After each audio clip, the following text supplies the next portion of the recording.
The mountains of Copper Ridge stood tall and unforgiving, a landscape as beautiful as it was brutal. In their shadow, a small boy no more than 8 knelt in the dirt behind the town's only mill. His fingers, cracked and raw, meticulously picked scattered grains that had fallen from wagons, each one precious as gold. This was Eli, surviving on scraps while the harsh Montana winter approached. Across the dusty road a figure appeared, a cowboy atop a chestnut stallion, wearing a weather-beaten hat and clothes that, though trail-worn, spoke of wealth. Thomas Blackwood watched the boy, remembering another child from long ago, another time. Their eyes met across the distance, desperation facing compassion, two souls from worlds apart. What would become of a starving boy taken under the wing of a man with ghosts of his own? The mountains of Copper Ridge stood tall and unforgiving, a landscape as beautiful as it was brutal. In their shadow, a small boy, no more than 8, knelt in the dirt behind the town's only mill. His fingers, cracked and raw, meticulously picked scattered grains that had fallen from wagons, each one precious as gold.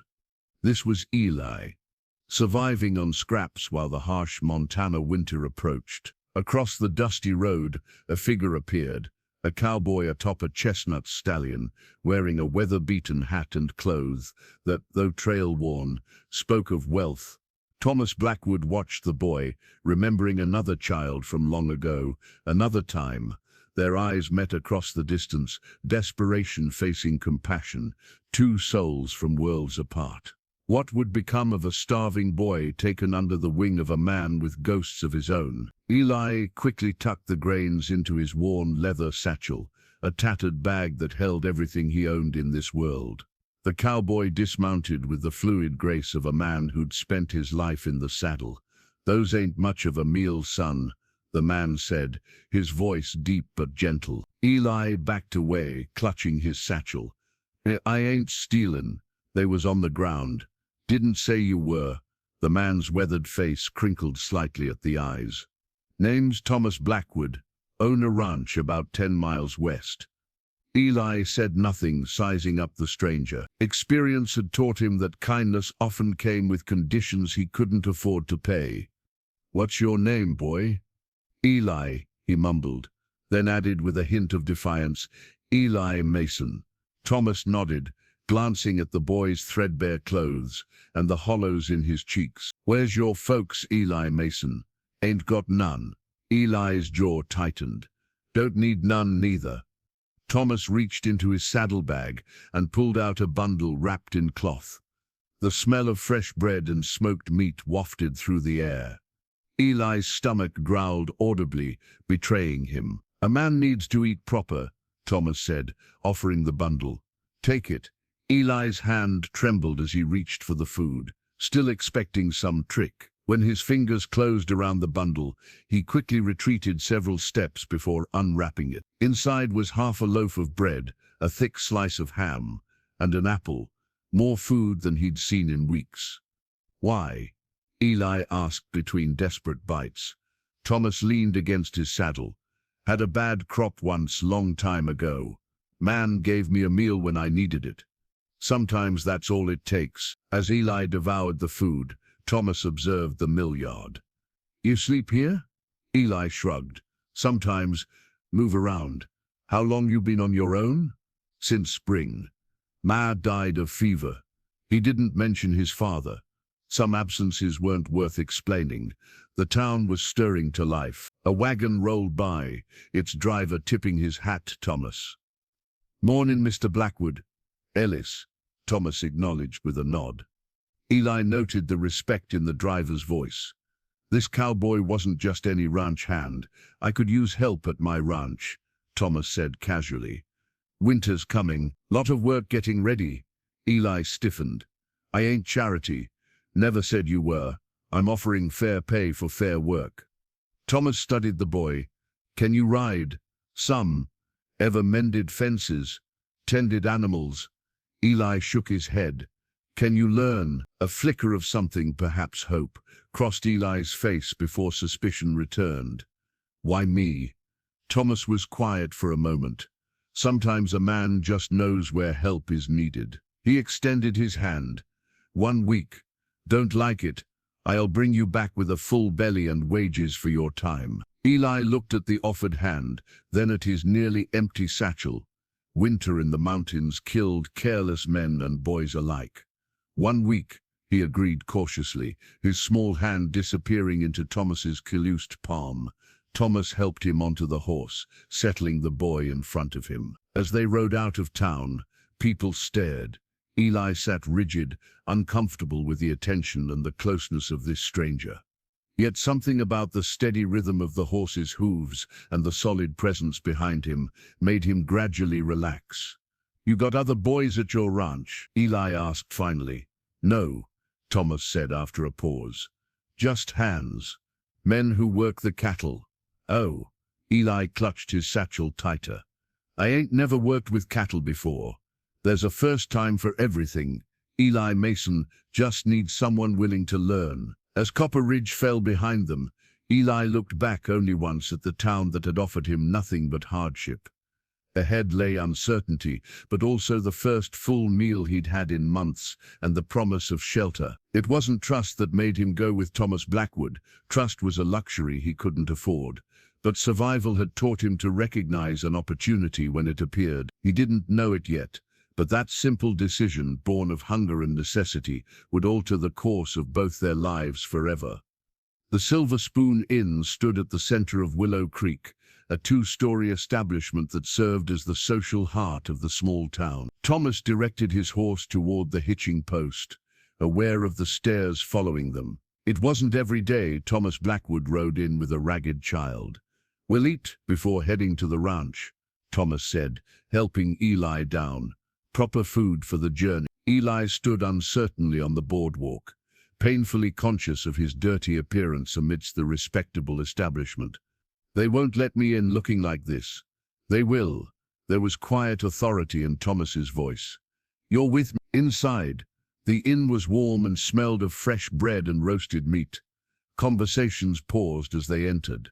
Thomas nodded to several patrons before guiding Eli to a corner table. A plump woman with graying hair approached, wiping her hands on her apron. "Mr. Blackwood, good to see you." Her eyes fell on Eli with surprise. "Margaret, table for two, please. And hot water for the boy to wash up." Minutes later, Eli scrubbed his hands and face with a dampened cloth.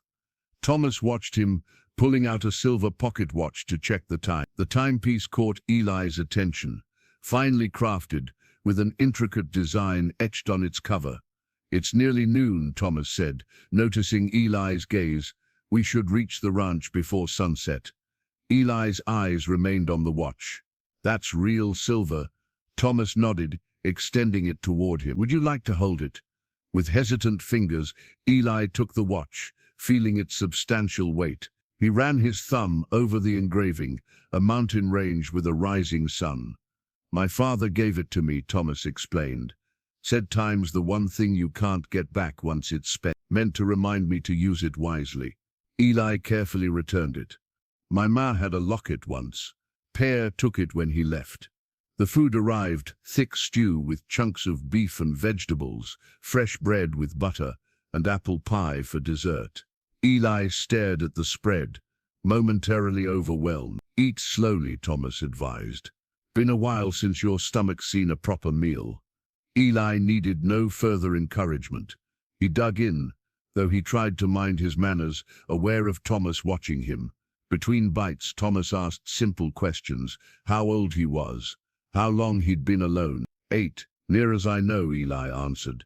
"Ma died when winter broke. Pa left before that. And no other family." Eli shook his head. "Ma said we had people back east, but never knew them." Thomas nodded thoughtfully. "The ranch isn't fancy, but it's good land. 120 acres, 30 head of cattle, some horses. You live there alone?" Eli asked. A shadow crossed Thomas's face. "Got 3 hands that help with the stock. Jackson's the foreman, been with me 5 years. Then there's Luis and Charlie." Eli sensed there was more, but the man's expression warned against further questions. As they ate, several townsfolk approached Thomas, discussing cattle prices and weather forecasts. Each conversation ended with curious glances at Eli, though none directly asked about him. "You're important," Eli observed, after the third visitor left. Thomas shook his head. "Just been around longer than most. Came here 15 years ago. From where? St. Louis. Had a business there. Decided I needed open country." The door opened, bringing a gust of cold air and a tall man in a sheriff's coat. He spotted Thomas and approached. "Blackwood," he greeted, then nodded at Eli. "This the Miller boy folks are talking about." "Mason," Thomas corrected. "Eli Mason, Sheriff Davis." The sheriff studied Eli. "Heard you were scrounging behind buildings. No trouble, I hope." "No, sir," Eli mumbled. "He's coming to work at my place," Thomas stated, his tone making it clear the matter wasn't up for discussion. Sheriff Davis raised an eyebrow. "That's so. Well, good for him then." He lowered his voice. "You sure about this, Thomas? Boy's got no people to speak for him." Thomas checked his watch again, a habit Eli was beginning to recognize. "I'm sure." After the sheriff left, Eli pushed away his half-eaten pie. "I don't have to go. Don't want to cause trouble." Thomas regarded him steadily. "It's no trouble. Ranch could use young hands and you could use a roof." He hesitated, then added, "1 week, then we both decide." Outside, Thomas settled their bill and helped Eli back onto the horse. As they prepared to leave town, Eli clutched his satchel against his chest, the small collection of grains still inside, a reminder of the life he was leaving, if only temporarily. "Ready?" Thomas asked. Eli nodded, uncertain but resolute. Something about Thomas Blackwood made him believe this wasn't charity, but a chance, the first real one he'd had since his mother's death. As they rode out, Eli didn't see Margaret watching from the inn's doorway, nor hear her whispered words to her husband. "First time I've seen Thomas with a child since Sarah and the little one passed." The chestnut stallion maintained a steady pace along the winding trail that led west from Willow Creek. Eli sat stiffly at first, unused to the saddle and uncomfortable with Thomas's proximity, but as miles passed beneath them, his small body gradually relaxed against the cowboy's sturdy frame. "You ride well for a boy who's only ridden some," Thomas observed. Eli shifted slightly. "Me traveled by wagon when I was little. Driver let me sit with the horses sometimes." They crested a hill, revealing a vast landscape of rolling meadows bordered by distant mountains. Eli's breath caught at the expanse of it. He'd never ventured this far from town before. "All of this yours?" he asked, in wonder. Thomas chuckled, a sound so unexpected it made Eli turn to look at him. "No, son, a man doesn't own country like this. Just borrows a piece of it for a while." He reached into his saddlebag and withdrew a folded piece of parchment. Stopping the horse, he opened it across the saddle horn. It was a hand-drawn map, the ink faded in places, showing the territory they traveled. "Here's Willow Creek." Thomas pointed to a small mark. "We're about here now." His finger traced westward. "Ranch is here, near Tucker's Creek. Best water in the territory." Eli studied the map, fascinated by the careful renderings of mountains, rivers, and forests. "You drew this?" "Years back when I first came. Needed to know the land." Thomas traced a line along a river. "Good fishing here. Might take you sometime." The mention of a future beyond their 1-week agreement hung between them, neither acknowledging it directly. Thomas folded the map and returned it to his saddlebag. As they rode, Thomas occasionally pointed out landmarks, an unusual rock formation, a stand of aspen trees, a distant eagle's nest. Eli listened intently, cataloging everything. A boy starved, not just for food, but for knowledge. "What happened to your pa?" Thomas asked after a comfortable silence. Eli tensed. "Left. Ma said he went to find work. Never came back." "When was that?" 2 winters ago, before Ma got sick." Eli's voice hardened. "Don't matter now." Thomas didn't press further. Instead, he shared practical knowledge, how to judge weather from cloud patterns, identify edible plants, read animal tracks. Eli absorbed it all, asking occasional questions that revealed a sharp mind behind his cautious demeanor. "There," Thomas said finally, pointing toward a valley where wisps of smoke rose from chimneys. "Blackwood Ranch." As they drew closer, Eli saw a sprawling property, larger and more prosperous than he'd imagined. A main house of substantial size stood surrounded by several outbuildings. Fenced pastures held cattle and horses. Men were visible working near a large barn. "It's big," Eli whispered, intimidated. "Built it piece by piece," Thomas replied, a hint of pride in his voice. "Started with just the cabin there." He indicated a small structure near a creek, added on as the herd grew. A tall man with a weathered face spotted their approach and walked toward the fence line. "That's Jackson," Thomas explained. "My foreman." They dismounted near the main house. Eli's legs wobbled slightly after the long ride. Jackson approached, his expression unreadable, as he assessed Eli. "This the boy folks in town were talking about?" he asked Thomas. "Eli Mason," Thomas confirmed. "He'll be staying a while helping out." Jackson's eyebrows raised slightly, but he offered a killer's hand to Eli. "Jackson Taylor. I run things when the boss is away." Eli shook the man's hand, trying to match his firm grip. Two other men approached, Luis, a Mexican cowhand, with a friendly smile, and Charlie, younger and more reserved. They both greeted Eli with curious glances, but little comment. "Get the boy settled in the east room," Thomas instructed Jackson, "and find him some proper clothes for ranch work." "Yes, sir," Jackson replied, though Eli caught a look that passed between the men, concern perhaps, or uncertainty. Thomas placed a hand briefly on Eli's shoulder. "Get some rest. Tomorrow comes early on a ranch." With that he walked toward the main house, leaving Eli with Jackson. "Come on then," the foreman said, not unkindly. "Let's find you something that fits." As Eli followed, clutching his satchel, he glanced back at the expanse of land that stretched toward the mountains. From hungry boy picking grains to living on a cattle ranch, the sudden turn in his fortune seemed unbelievable. Luis appeared beside him, offering a friendly wink. "Don't mind Jackson, he's good people, just takes time to warm up." "Why'd Mr. Blackwood bring me here?" Eli asked quietly. Luis's smile faded slightly. "Not my place to guess the boss's reasons, but he's a fair man. Gives people chances." Later, settled in a small but comfortable bedroom, the first real one he'd had since his mother died, Eli unpacked his meager possessions. The ranch hand's whispered conversations drifted through the open window.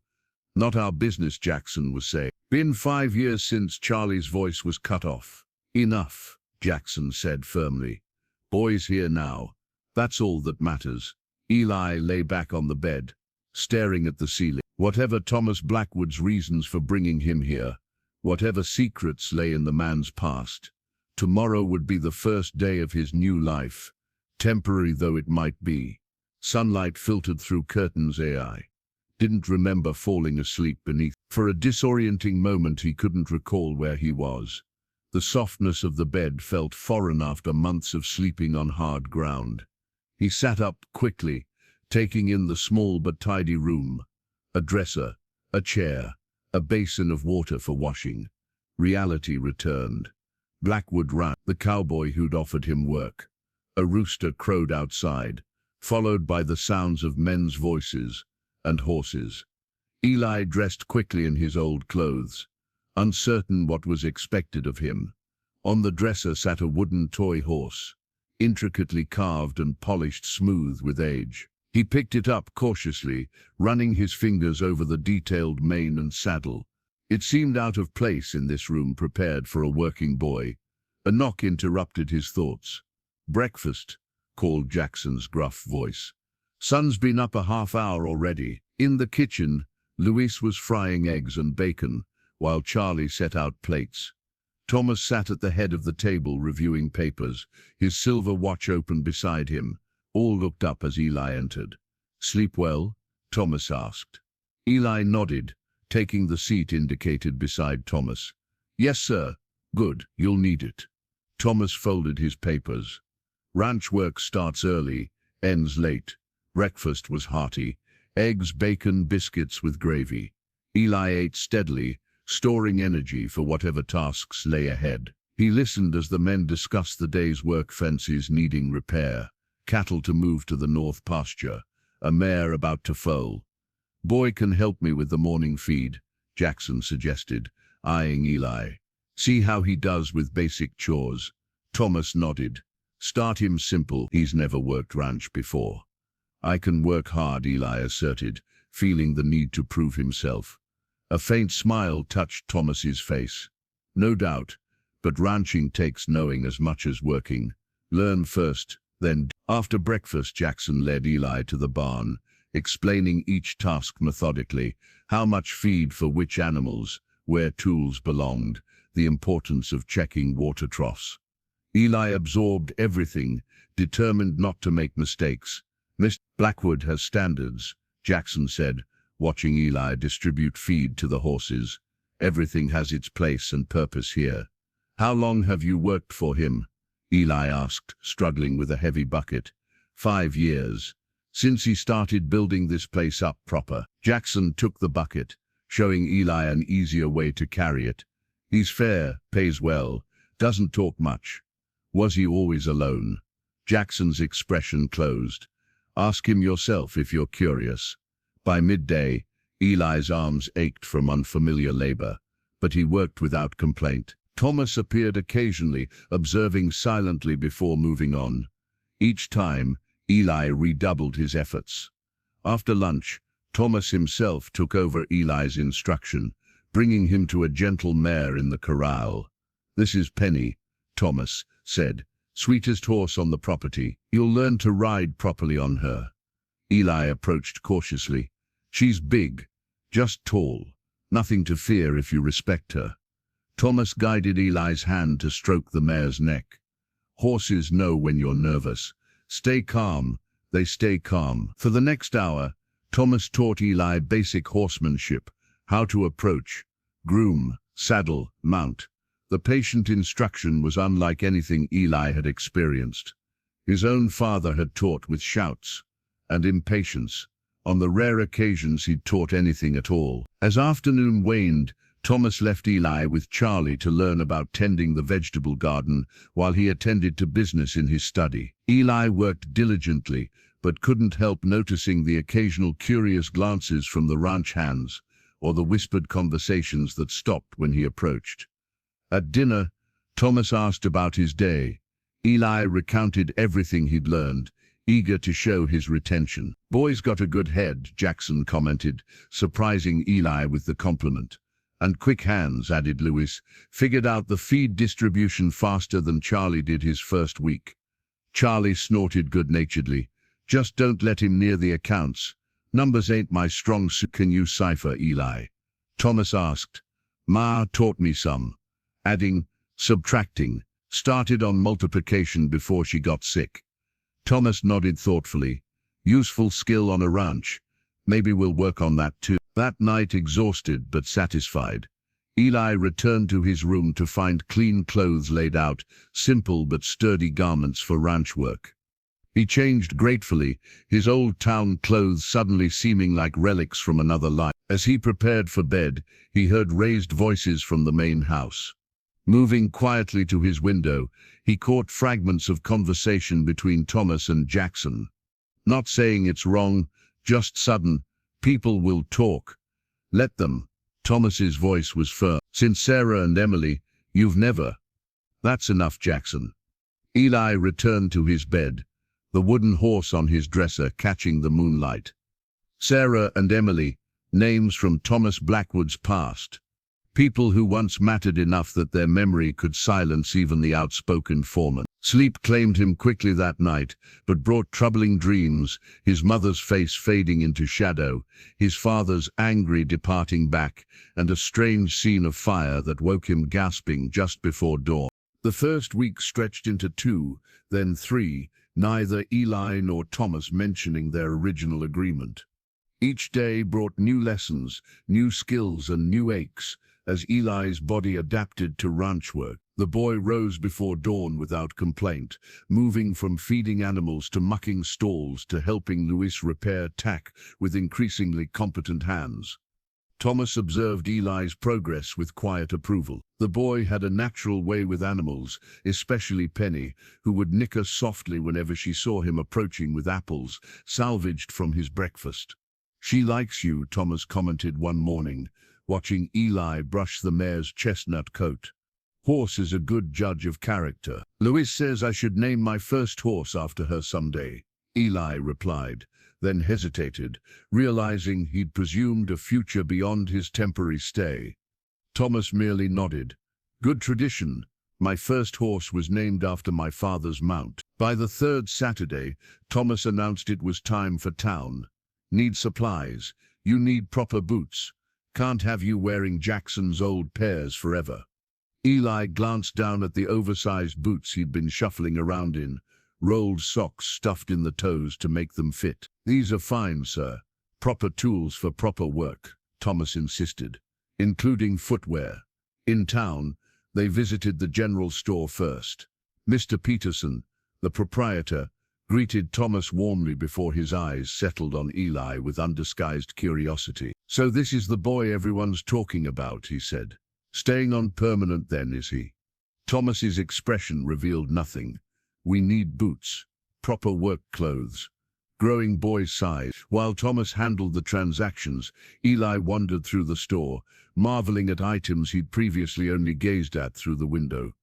A young woman with auburn hair tied in a practical braid entered, her riding clothes suggesting a comfortable but not extravagant lifestyle. "Thomas Blackwood," she said with a smile. "Twice in 1 month. Town's honored." Thomas turned, his normally stoic expression warming slightly. "Victoria, supply run. So I see." Her eyes found Eli. "And who's this?" "Eli Mason," Thomas answered. "Working at the ranch." "Eli. This is Victoria Hayes, owns the neighboring property to the south." Victoria studied Eli with intelligent eyes. "Pleasure to meet you, Eli. Thomas doesn't usually take on apprentices. I just help with chores, ma'am." Eli answered carefully. Victoria laughed, and modest too, a rare quality. She turned back to Thomas. "The Wilkins brothers are asking about your bull again. Might want to name your price before they try rustling him." Their conversation shifted to ranch matters, while Mr. Peterson fitted Eli for boots. The leather was stiff but fine, crafted for durability and growth room. "First new boots?" Peterson asked, noting Eli's reverent handling. Eli nodded. "Yes, sir. Well, they're yours now. Mark them so they don't get mixed up with the hands gear." Outside the store, Victoria bid them farewell, but not before inviting Thomas to Sunday dinner. "Bring the boy," she added. "Martha's made enough apple pie to feed half the territory." As they loaded supplies into the wagon, Eli spotted a group of boys across the street, the same ones who had mocked him months earlier when he'd been scrounging for food. They stared openly, whispering among themselves. "Friends of yours?" Thomas asked, following Eli's gaze. "No, sir." One boy, bolder than the rest, approached. "Hey, grain picker. Fancy boots. What'd you do, steal 'em?" Eli's face flushed, but he continued loading supplies. "Something to say?" Thomas asked the boy, his voice deceptively mild. The boy faltered under Thomas's gaze. "No, sir, Mr. Blackwood." "Then move along." The boy retreated hastily. As they prepared to leave town, Sheriff Davis approached their wagon. "Blackwood," he greeted. "Need a word." Thomas handed Eli the reins. "Wait here." From the wagon, Eli watched their conversation, the sheriff speaking earnestly, Thomas listening with growing tension in his shoulders. When he returned, his expression was carefully neutral. "Problem?" Eli asked cautiously. "Nothing that concerns you." Thomas took the reins. "Not yet, anyway." They rode in silence for several miles before Thomas spoke again. "Those boys, they gave you trouble before?" Eli shrugged. "Some. Called names mostly. Because you were gathering grain. Because I had nothing." Eli's voice hardened with a child's raw understanding of injustice. People treat you different when you have nothing.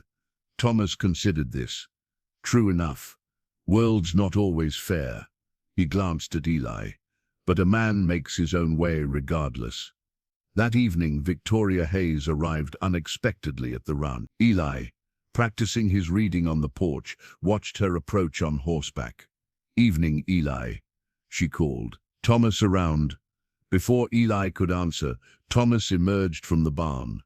Victoria dismounted, and they spoke in low voices that didn't carry to the porch. Though their conversation seemed tense, Eli noticed how Thomas stood, respectful, attentive in a way he rarely was with others. Later, at dinner, Jackson seemed unusually reticent.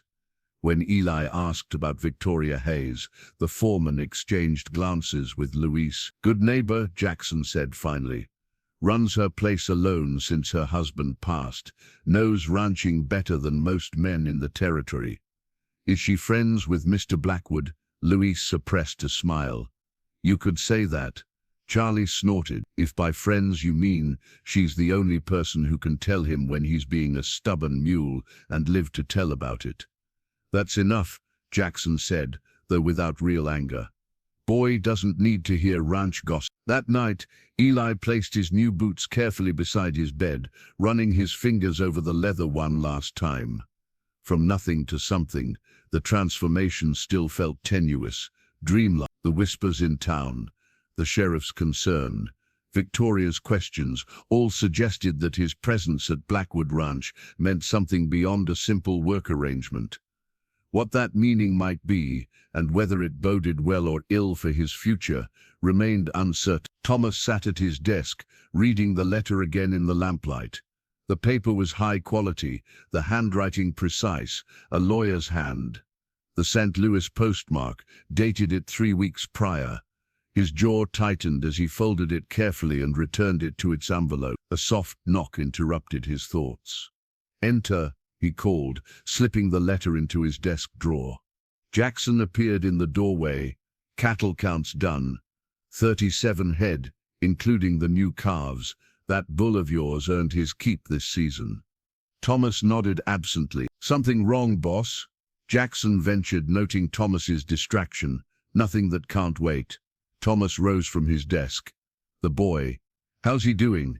"Eli. Working hard. Quick learner." Jackson hesitated. "Men like having him around. Brings a different energy to the place." "Good." Thomas checked his pocket watch. "I'll be riding the north boundary today. Have him ready with his horse after breakfast." After Jackson left, Thomas removed the letter once more, reading the final paragraph with a frown before tucking it decisively into his vest pocket. Meanwhile, Eli had finished his morning chores early. With unexpected free time, he found himself drawn to the main house. Thomas rarely allowed anyone inside beyond the kitchen and common areas, but the boy's curiosity had been building for weeks. The house was quiet, Thomas having left for his study in the separate building behind the main structure. Eli entered cautiously, feeling like an intruder, despite having been invited to meals here daily. He moved through the sitting room, noting the quality furniture, modest but well-crafted. A small shelf held few books, mostly practical guides to ranching and agriculture, though a volume of Shakespeare seemed oddly out of place. A narrow hallway led to a door left slightly ajar. Thomas's bedroom, Eli guessed. He knew he should turn back, but something pushed him forward. The room beyond was spartanly neat, a bed with a handmade quilt, a dresser, a small desk. Nothing revealing about the man who slept here, but on the desk sat a leather-bound ledger, open to columns of numbers and notes. Beside it lay an old newspaper clipping, yellowed with age. Eli moved closer, drawn by the bold headline, "Prominent Businessman Loses Family in Tragic Fire." His eyes scanned the text quickly, heart pounding. The article detailed a house fire in St. Louis 5 years earlier. The wife and daughter of Thomas Blackwood, furniture manufacturer and businessman, had perished while he was away on business. A photograph accompanied the article, a younger Thomas in formal attire, standing beside a pretty dark-haired woman who held a small girl of perhaps 3. The same wooden horse that now sat on Eli's dresser was visible in the child's hands. "What are you doing in here?" Jackson's voice made Eli jump. The foreman stood in the doorway, his expression dark. I was just out. Now." Jackson's tone left no room for argument. Outside, Jackson gripped Eli's shoulder firmly. "That room is private. Mr. Blackwood's business is his own." "The newspaper," Eli said. "Was that his family? The ones who died?" Jackson's face softened slightly. "Listen to me, boy. The boss has his reasons for keeping some things quiet. If he wants you to know, he'll tell you himself. Is that why he brought me here? Because of his daughter?" "That's enough," Jackson said sharply. "Get to your chores, and if you value your place here, you'll never mention what you saw." Later, as Eli and Thomas rode the north boundary checking fence lines, the weight of what he'd discovered hung heavy between them, though Thomas remained unaware of Eli's trespass. The boy watched his benefactor with new eyes, seeing beyond the stoic exterior to the loss that had shaped him. "Something on your mind?" Thomas asked finally, noticing Eli's unusual silence. Eli hesitated. "No, sir." Thomas adjusted his hat against the sun. "A man's thoughts are his own, but sometimes sharing them lightens the load. Do you ever miss St. Louis?" Eli asked carefully. Thomas's hands stilled on the reins. "What do you know about St. Louis?" "Just that you came from there, before the ranch." Thomas studied him for a long moment. "Sometimes, but that life is gone now." They worked side by side, repairing a section of broken fence. Thomas demonstrated how to stretch wire properly, his movements efficient from years of practice. Eli followed his example, trying to match the man's precision. "Mr. Jackson says I should mind my own business," Eli said suddenly. "Jackson's a wise man in many ways, but how do you know what's your business and what isn't?" Thomas hammered a staple into a fence post before answering. "Respect. For others' privacy. For their pain." He looked directly at Eli. "We all carry things we don't speak. Doesn't mean they're secrets. Just parts of us not meant for casual sharing." The afternoon brought dark clouds rolling across the mountains. As they finished the fence repairs, thunder rumbled in the distance. "Storm's coming," Thomas observed. "Best head back." The first heavy drops began falling as they reached the barn. Together they unsaddled the horses and brushed them down as the rain intensified, drumming against the roof. Thomas checked his watch. "Almost supper time. Go get cleaned up." Eli lingered. "Mr. Blackwood, thank you for bringing me here." Something flickered in Thomas's eyes, surprise perhaps, or a deeper emotion. "You've earned your keep, boy. No thanks needed. My pa never thought I was worth much," Eli admitted, the confession slipping out unexpectedly. Thomas's expression hardened briefly. Then he was a poor judge of value. That evening, as the storm raged outside, the ranch hands gathered in the kitchen for a game of cards. Thomas remained in his study, the lamp burning late into the night, as he composed a reply to the letter from St. Louis. In his room, Eli held the wooden toy horse, understanding now why Thomas had placed it there, not as a toy for a working boy, but as a memorial, a connection to the child he had lost. Autumn settled over the ranch, painting the aspen groves in gold and crimson. The days grew shorter, the work no less demanding as they prepared for winter. Eli had been at Blackwood Ranch for nearly 2 months now, his place there no longer questioned by the hands or by Thomas himself. One evening, Thomas found Eli on the porch, staring at the sunset with an intensity that suggested his mind was elsewhere. "Penny for your thoughts," Thomas said, settling into the chair beside him. Eli shrugged. "Just thinking about the winter. Lewis says it gets real cold up here." It does." Thomas studied the boy's profile, noting how his face had filled out with regular meals, how his posture had straightened with growing confidence. "First snow usually comes by mid-November. We've got preparations yet to make." They sat in companionable silence, watching the sky deepen from orange to purple, From his pocket, Thomas withdrew a small object and placed it on the table between them. "Thought you might have use for this," he said casually. It was a whittling knife, its wooden handle worn smooth from years of use, the blade still sharp and well-maintained. Eli picked it up carefully. "For me?" Thomas nodded. "My father taught me to carve when I was about your age. Said idle hands find mischief, but busy hands create something worthwhile." "I don't know how," Eli admitted, testing the blade's edge with his thumb. "I'll show you." Thomas reached into his other pocket and produced 2 blocks of pine, handing one to Eli. "Start with something simple, a whistle. Maybe." Under Thomas's guidance, Eli made his first tentative cuts. His initial strokes were awkward, uncertain, but Thomas corrected his grip patiently, showing him how to carve with the grain rather than against it. "My father was a carpenter back in Illinois," Thomas said as they worked. "Could make anything from wood. Taught me everything he knew." "Is that how you started your business in St. Louis?" Eli asked hesitantly, unsure if mentioning the past was permitted. If Thomas was surprised by the question, he didn't show it. "Yes. Started with 1 workshop, grew to 3 factories by the time I was 30. His hands remained steady on his carving. Made fine furniture for wealthy homes." "Why'd you leave to come here?" Thomas was quiet for so long that Eli thought he wouldn't answer. "Some places hold too many memories," he finally said. "Sometimes a man needs open sky to breathe again." They continued carving as dusk settled into darkness, the lamp on the porch casting a warm glow over their work. Thomas showed Eli how to hollow out the whistle's chamber, how to shape the mouthpiece for the proper tone. "There," Thomas said when Eli had finished. "Try it." Eli blew into the whistle, producing a clear, bright note that carried across the ranch yard. He grinned, a rare expression of uncomplicated happiness. "I made this," he said with wonder. "First of many, if you've a mind for it." Thomas held up his own carving, a small horse, rough but recognizable. Practice improves the skill. The next afternoon, Thomas took Eli fishing at the creek that ran through the northern pasture.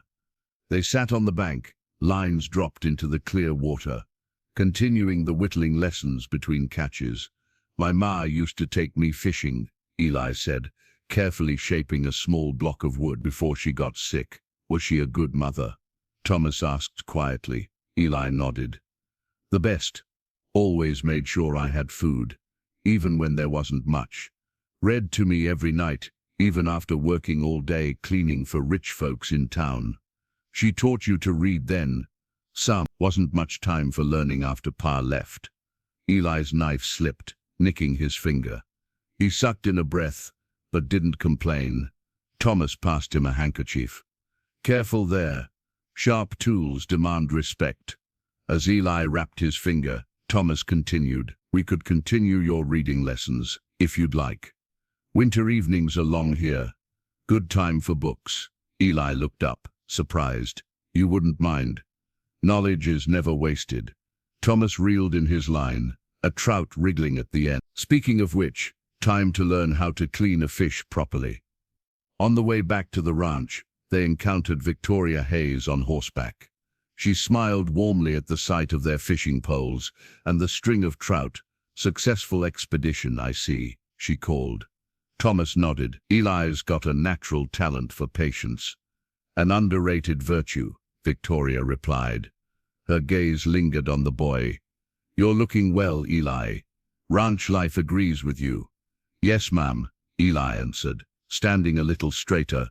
"I was just heading to your place, Thomas," she continued. "That bull of yours, Jenkins, is interested in breeding rights. Thought you should know before he approaches you directly."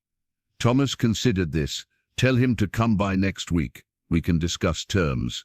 As Victoria prepared to leave, she added, "Martha's asking when you two will come for dinner. She's taken offense that you've declined the last 3 invitations."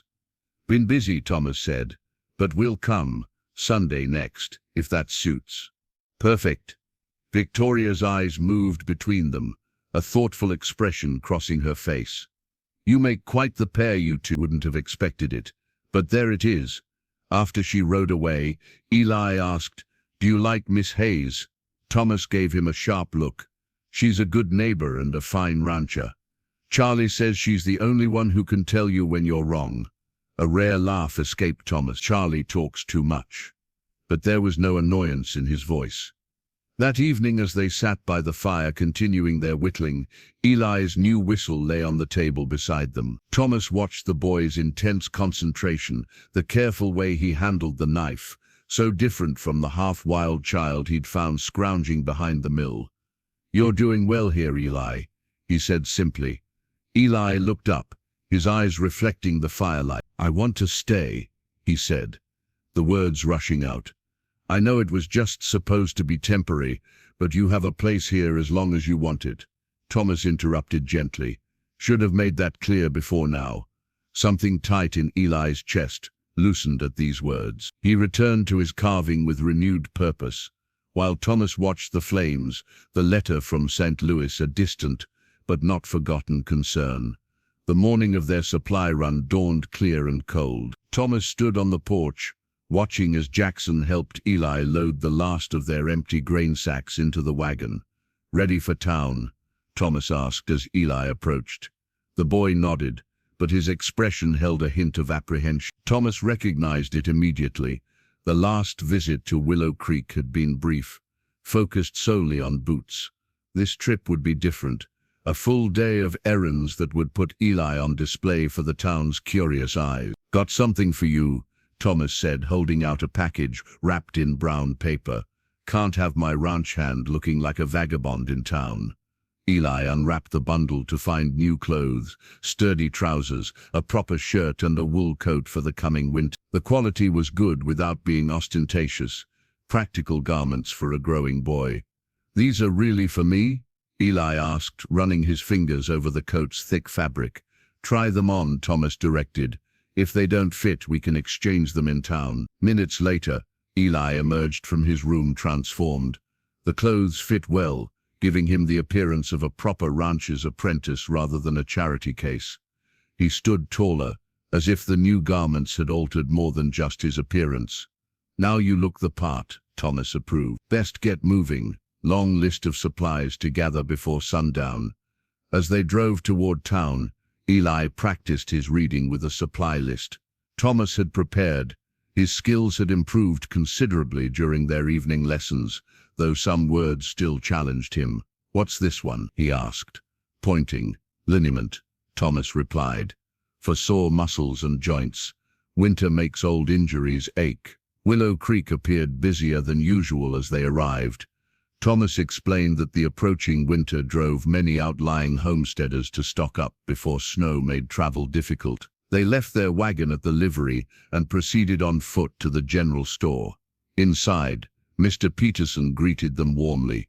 "Mr. Blackwood, young Mr. Mason, fine day for business." As Thomas handed over his supply list, Eli noticed the subtle change in how the shopkeeper addressed him, no longer the boy but young Mr. Mason, as if his position at Blackwood Ranch had elevated his standing. While Thomas discussed bulk pricing for winter supplies, Eli wandered the store, examining tools and goods with new appreciation. No longer did he view these items as unattainable luxuries. Now he understood their practical value on a working ranch. "Well, look who it is," came a familiar voice. The grain pickers got fancy duds now.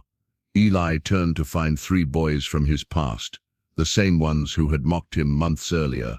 Their leader, Sam Wilson, was the blacksmith's son, perpetually secure in his father's respected position. "What's wrong? Can't talk now that you're Blackwood's pet?"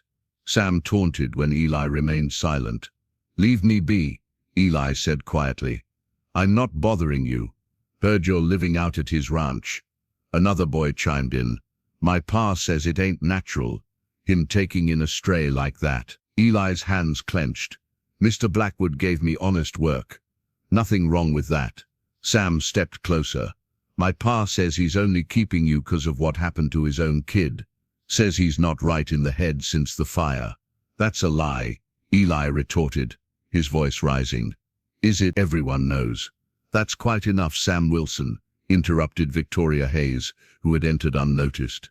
Your father would be ashamed to hear you spreading gossip like an old fishwife." The boys retreated under her stern gaze, mumbling apologies. "Thank you, Mom," Eli said when they'd gone. Victoria studied him thoughtfully. "Those new clothes suit you, Eli. You carry yourself differently in them." Thomas approached, having completed his business with Peterson. "Victoria, didn't expect to see you in town today. Last-minute supplies. Martha's rheumatism tells her we're in for an early snow." Her eyes moved between them. "I see you've outfitted your young man properly. About time."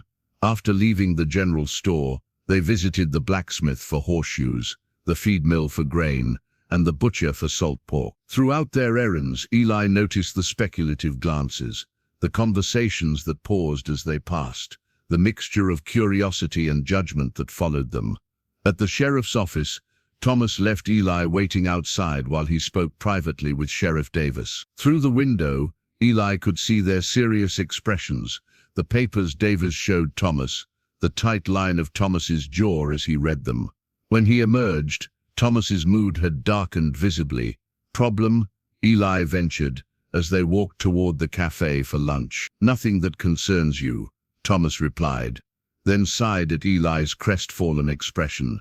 "Legal matters. From my past. Nothing to worry about now." At the cafe, they were halfway through their meal when the door opened to admit Jenkins, a cattle buyer Thomas had mentioned before, accompanied by a well-dressed man Eli didn't recognize. "Blackwood," Jenkins called, approaching their table. "Fortuitous meeting. This is Wallace Harrington, represents investors from Denver, looking at properties in the region." Thomas stood to shake hands, his expression carefully neutral. "Jenkins, Mr. Harrington. And who's this young man?" Harrington asked, eyeing Eli. "Eli Mason," Thomas answered, before Eli had speak. "Works my ranch." Harrington raised an eyebrow. "Rather young for ranch work, isn't he? Family relation?" "No," Thomas said simply, offering no further explanation. An awkward silence followed before Jenkins cleared his throat. "Actually, Thomas, we were hoping to discuss that breeding arrangement with your Hereford bull. Got buyers interested, from as far as Wyoming." "Sunday," Thomas said firmly, "at the ranch. We can talk business then." After the men departed, Eli picked at his food, appetite diminished. "They think it's strange, don't they, me being at your ranch?" Thomas met his gaze directly. "People always question what they don't understand. Doesn't make it their business. But why did you take me in?" Eli asked, the question that had lingered for months, finally spoken aloud. "Was it because of your daughter?" Thomas's expression closed immediately. "Finish your meal. We've got more stops to make." The remainder of their day passed in strained silence. As they loaded the last of their supplies for the return journey, Eli slipped away, overwhelmed by the day's encounters and Thomas's reaction to his question. He found himself behind the mill where Thomas had first discovered him, a full circle that stirred complicated emotions. So lost in thought was he that he didn't hear Sam and his friends approach until they surrounded him. "Ran away from your keeper, grain picker," Sam sneered. "Or did he finally get tired of pretending you're worth keeping?" Eli's lip was split, his right eye swelling despite the cold compress Jackson had fashioned from ice, wrapped in a cloth. Thomas stood by the fireplace, his back to the room, shoulders rigid with barely contained anger. "3 against 1, Lewis muttered, shaking his head. "Cowards." Thomas turned suddenly. "Leave us," he commanded. The ranch hands exchanged glances before filing out, Jackson giving Eli's shoulder a supportive squeeze as he passed.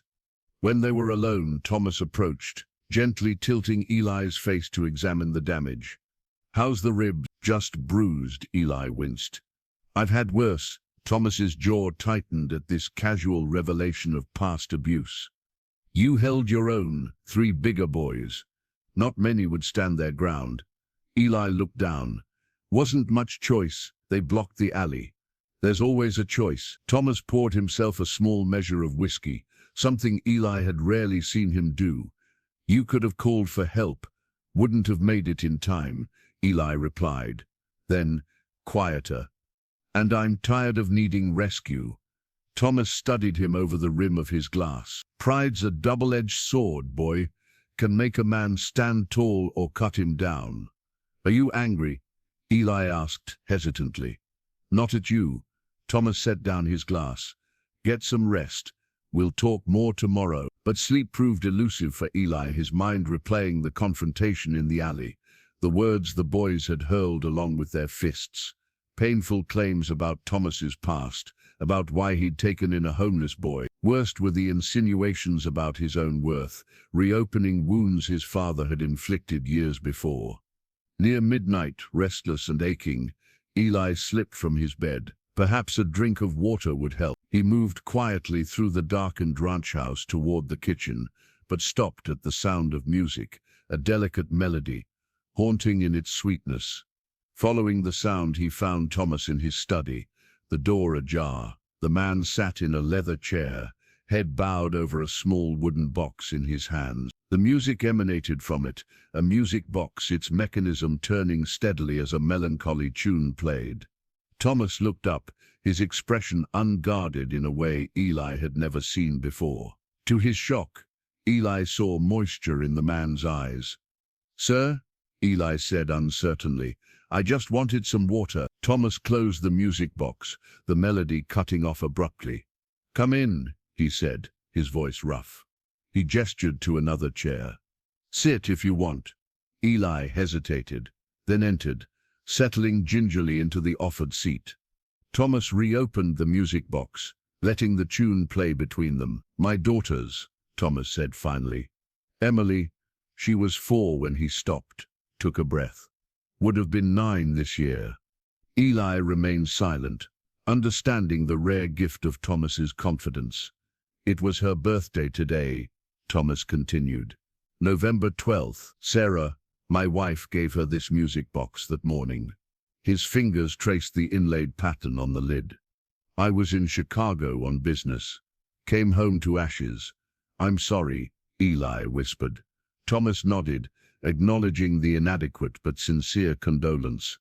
"House fire started in the kitchen," they said. "Sarah could have gotten out, but she went back for Emily, trapped upstairs." His voice remained steady, but his knuckles whitened around the music box.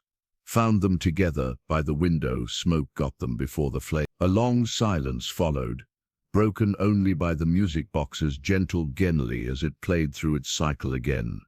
"I built the factory, the business, all of it for them," Thomas continued finally. "When they were gone, none of it mattered anymore. Sold everything, came west, thought distance might. But some things follow you. Is that why you took me in?" Eli asked, the question that had haunted him for months finally, finding voice in this midnight confession. "Because of Emily?" Thomas looked at him directly. "I saw a child in need. Beyond that," he set down the music box. "Truth is, I don't rightly know. Maybe it was Emily. Maybe it was seeing something of myself in you. I was hungry once too, long ago." He reached for the whiskey decanter, poured another small measure. "When I found you behind that mill, you had the same look my father described in me when he first took me in. Hungry, but not broken." "Your father took you in?" Eli asked, surprised by this revelation. "I was orphaned at 6. Worked a neighbor's farm for scraps, until my adopted father found me." Thomas's lips curved in a faint, sad smile. History has a way of repeating itself. The music box wound down, the melody slowing until it stopped entirely. Thomas made no move to restart it. "Those boys in town," Eli said hesitantly. "They said everyone knows about what happened. Said you weren't right in the head after." "Grief changes a man," Thomas acknowledged. "Some might call coming out here, starting over, a form of madness. Maybe it was." "And me?" Eli pressed. "Why keep me on after that first week?" Thomas studied him. "Because you belong here, Eli. Simple as that." "My father said I wasn't worth keeping," Eli admitted, the words painful to speak aloud. "Said I cost more than I was worth." Anger flashed in Thomas's eyes. "Your father was wrong. A child's worth isn't measured in dollars and cents." He rewound the music box, letting it play once more. I can't replace your father, Eli. Wouldn't try to, but I can offer you a home, honest work, and respect. The rest, that's up to time. Eli nodded, something tight in his chest loosening at these words. They sat in companionable silence as the melody played through, two souls connected by loss, and the tentative hope of a new beginning. It's late, Thomas said finally. We both need sleep. As Eli rose to go, Thomas added, those boys in town, their words or their fists, neither defines you. Remember that. In his room, Eli touched his bruised face, recalling the protective fury in Thomas's eyes when he'd found him in that alley. Perhaps it didn't matter why Thomas had taken him in, whether from memory of his daughter or his own childhood. What mattered was that for the first time since his mother died, Eli felt he truly belonged somewhere. Outside, the first snow of winter began to fall, covering Blackwood Ranch in a blanket of white, nature's way of offering a clean slate for the thaws ahead. Snow blanketed Blackwood Ranch for 3 weeks straight, transforming the landscape into a pristine white expanse. Ranch work shifted indoors, mending tack, repairing tools, taking inventory of supplies. During these quieter days, Thomas expanded Eli's education, teaching him figures and accounts alongside reading and writing. A rancher needs to know his numbers, Thomas explained as they sat at the kitchen table, a ledger open between them. Otherwise, he's at the mercy of bankers and cattle buyers. Eli applied himself diligently, his quick mind absorbing the lesson. By December, he could calculate feed requirements for the livestock and track basic expenses in a neat, careful hand. One evening, as a fire crackled in the hearth and wind howled outside, Thomas received a visitor, Henry Blake, a lawyer from the territorial seat. The men sequestered themselves in Thomas's study for hours, while Eli helped Louis prepare dinner, curiosity gnawing at him.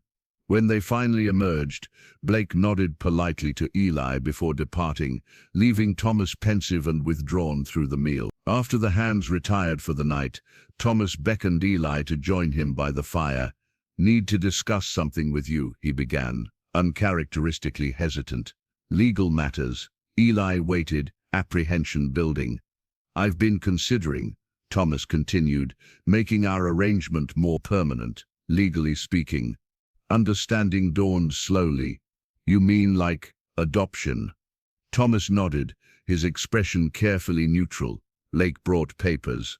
Need to file them at the territorial office if we proceed. He paused. It's your decision, Eli. No pressure either way. Eli stared into the fire, emotions warring within him. After months at the ranch, he'd begun to think of it as home, of Thomas as something more than an employer.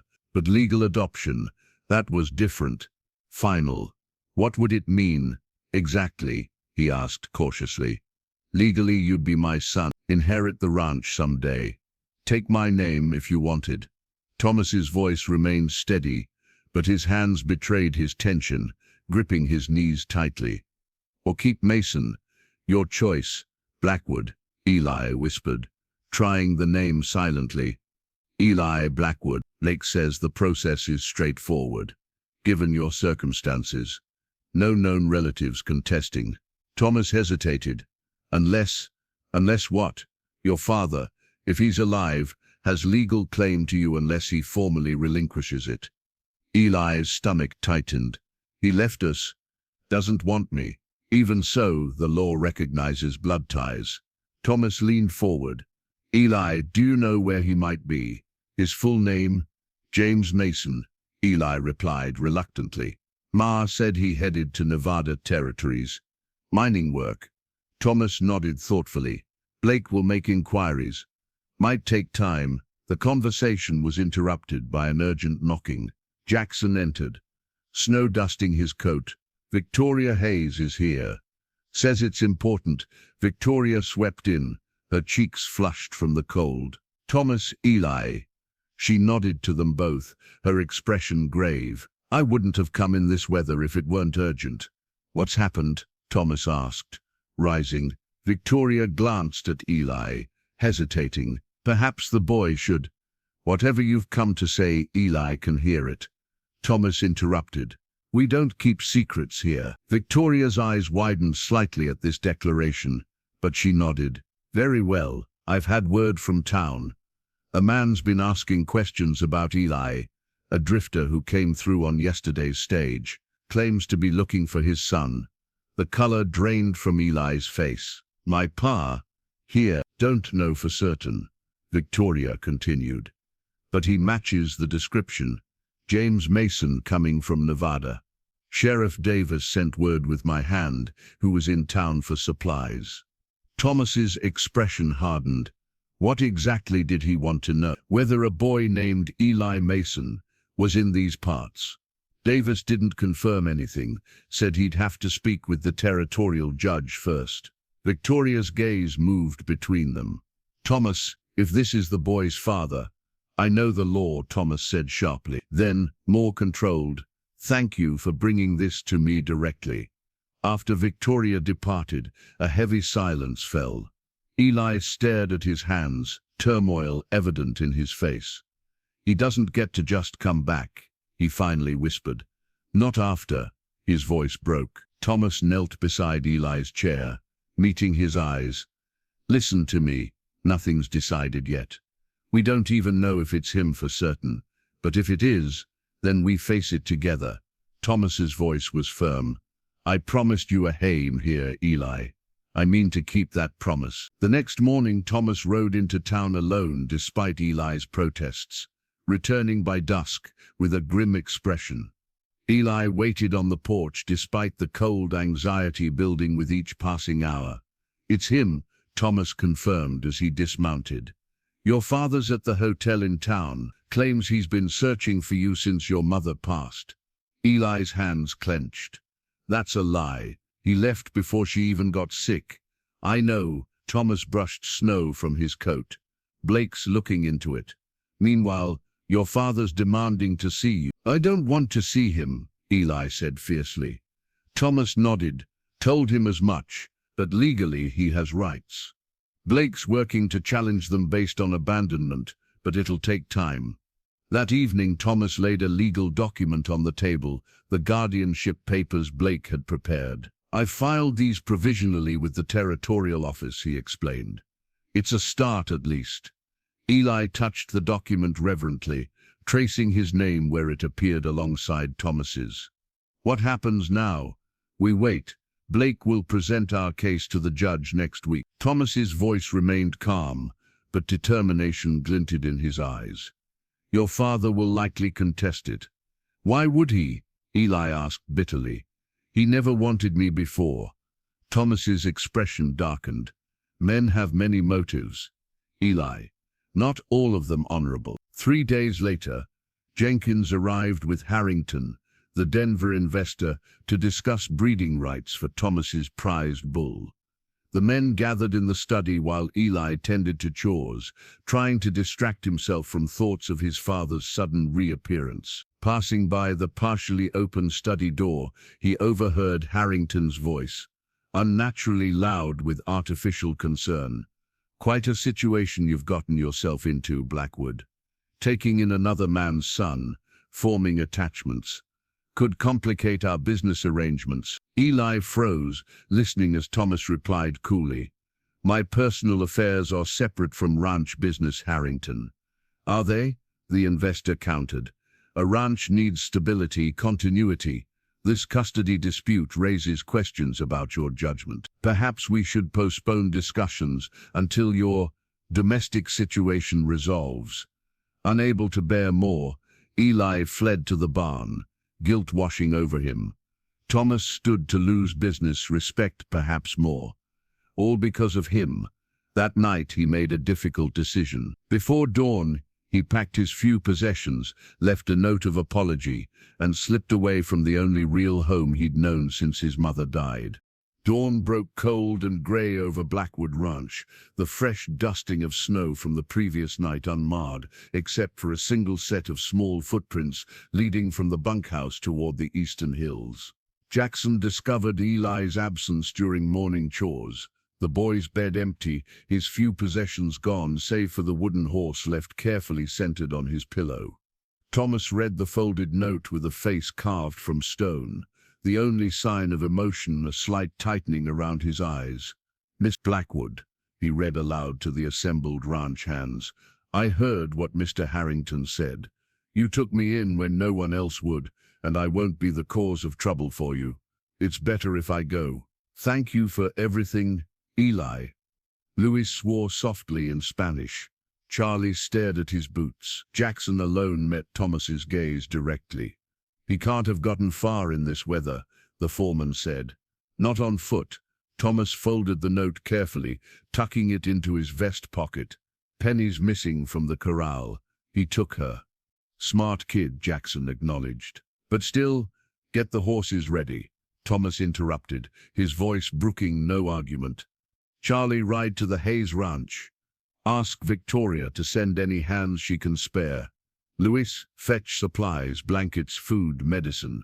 Jackson with me." As the men scattered to their tasks, Thomas stood motionless, staring eastward toward the mountains. A memory surfaced unbidden. Emily, 3 years old, wandering from the yard during a picnic. The 20 minutes she was missing had aged him years, only to find her asleep under a willow tree by the creek, clutching a handful of wildflowers she'd picked for her mother. This was different. Eli was older, resourceful, but the mountains in winter forgave no mistakes. The boy had left to spare Thomas trouble, not understanding that his absence would cause pain far greater than any business complication. Within the hour, riders from neighboring ranches joined the search, Victoria herself arriving to coordinate from the main house. Thomas led one party eastward, following what appeared to be Penny's tracks before the freshening snow obscured them. "Boy's got a destination in mind," Jackson observed as they rode. "Tracks are steady, not wandering." Thomas nodded grimly. "He mentioned a hunting cabin once," said his father. "Took him there years back before he left them. Somewhere near Cottonwood Ridge." "That's rough country," Jackson warned, "especially in this weather."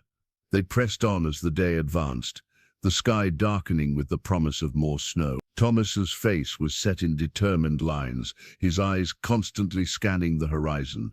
When the main search party stopped to rest the horses, he continued alone, ignoring Jackson's protests. "I'm not losing another child," was all he said as he rode ahead. The terrain grew steeper, the wind cutting through layers of clothing as Thomas pushed farther into the foothills. By mid-afternoon, heavy snow began falling, reducing visibility to mere yards. Still he pressed on, calling Eli's name into the swirling white, listening intently for any response. Near a frozen creek, Thomas dismounted to study what might have been tracks, partially filled with snow. As he crouched, something caught his eye, a scrap of fabric caught on a thorny branch. He recognized it instantly as part of Eli's new shirt, the one he'd given him for town visits. Heart pounding, Thomas called out again, his voice echoing across the ravine. This time, faintly came an answering whinny, Penny, somewhere ahead through the curtain of snow. Following the sound, Thomas found the mare sheltered beneath an outcropping, reins trailing, sides heaving with exhaustion. Of Eli there was no sign. "Eli!" Thomas shouted, fear giving his voice a ragged edge. "Eli!" The snow muffled his cries. Thomas searched frantically around the outcropping, finding partial footprints leading along the creek bank. Following them, he came upon a sight that stopped his heart, a place where the bank had clearly collapsed, taking with it whatever had stood upon it. At the bottom of the ravine, partially covered by fresh snow, lay a small, still form. Thomas half climbed, half slid down the steep embankment, years falling away as adrenaline coursed through him. Reaching Eli, he found the boy unconscious, his leg bent at an unnatural angle, blood frozen on his temple. "Eli," Thomas called, cradling the boy's face between gloved hands. "Eli, wake up. It's Thomas. I've got you." Eli's eyelids fluttered, then opened, confusion giving way to recognition. "Mr. Blackwood?" he whispered. "How'd you find me?" Relief crashed through Thomas, momentarily weakening him.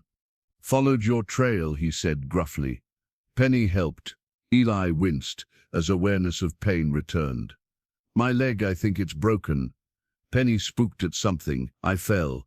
Don't try to move, Thomas instructed, already assessing the injury. The broken leg was bad, but the head wound and exposure to cold worried him more.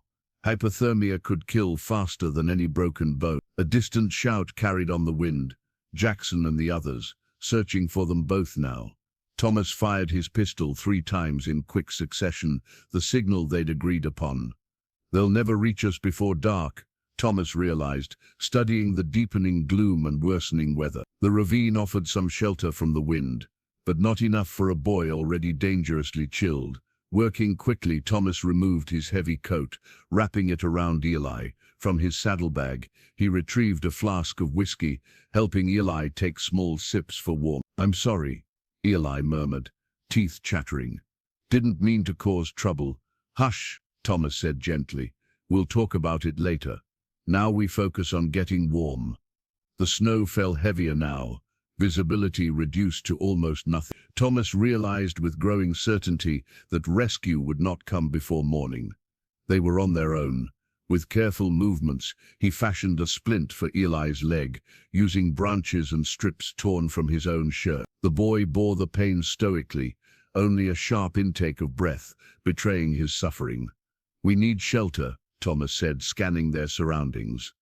The ravine walls offered some protection, but they needed more to survive the night. Can you hold on if I carry you? Eli nodded weakly. With infinite care, Thomas lifted him, cradling the boy against his chest as he had once carried his daughter. The similarity struck him with physical force. Another child in danger, another chance to protect what was precious. This time, he would not fail. Darkness fell swiftly in the mountains, the temperature plummeting with the sun. Thomas carried Eli along the ravine, searching for better shelter against the relentless snowfall. The boy's weight seemed impossibly light in his arms, a reminder of how young and vulnerable he truly was, despite his usual self-reliance. There, Thomas said, nodding toward a depression in the ravine wall. Not quite a cave, but an overhang deep enough to block the wind and snow. That'll have to do. He settled the eye carefully against the rock wall, checking his splintered leg and the head wound which had thankfully stopped bleeding. The boy's face was pale, lips tinged with blue from cold and shock. Stay with me, Eli, Thomas said firmly, patting his cheek. No sleeping yet. Eli's eyes fluttered open. Cold, he mumbled. I know. We'll fix that. Thomas surveyed their surroundings, mind racing through survival lessons learned decades ago. First, fires. He gathered what dry wood he could find beneath the overhang and under fallen trees, along with handfuls of relatively dry pine needles and bark. From his pocket he produced a small leather pouch containing flint, steel and char cloth, tools he never traveled without. Watch, he instructed Eli, wanting to keep the boy engaged and conscious. Might need to do this yourself someday. With practiced movements, Thomas arranged the tinder, then struck the flint against steel, creating sparks that caught in the char cloth. Gently blowing on the ember, he transferred it to the nest of pine needles and bark shavings, nursing the tiny flame until it took hold. Eli watched with half-lidded eyes. Pear tried to teach me once, never could get it right. Takes practice, Thomas replied, carefully adding small twigs as the fire grew. My father taught me when I was about your age, said a man who can make fire can survive anywhere. Once the fire was established, Thomas turned his attention to improving their shelter. Using branches and his knife, he constructed a crude windbreak, packing it with snow for insulation. He gathered pine boughs for bedding, creating a layer between them and the cold ground. How'd you learn all this? Eli asked, his voice stronger as warmth from the fire reached him. Thomas fed another branch to the flames. Life in the territories teaches hard lessons. Had my share of unexpected nights outdoors. He checked Eli's pulse too fast, but steady. How's the leg? Hurts, Eli admitted. But not as bad if I don't move. Good. Keep still. Thomas removed his canteen, helping Eli drink small sips of water. The search party will find us at first light. Just need to last the night. As the fire's warmth penetrated their small shelter, color gradually returned to Eli's face. Thomas removed his gloves to check the boy's hands and feet for frostbite, relieved to find none. "Why'd you come after me?" Eli asked suddenly. "I left so I wouldn't cause you trouble." Thomas continued his ministrations without looking up. "You leaving caused more trouble than you staying ever could." "But Mr. Harrington said." "Harrington doesn't decide what matters to me." Thomas interrupted. "You do." Silence fell between them, broken only by the crackling fire and the muffled howl of wind outside their shelter. Thomas added more wood, then settled beside Eli, sharing body heat. "I was scared," Eli confessed quietly. "That my pa would come and take me away, or that you'd decide I wasn't worth the fight."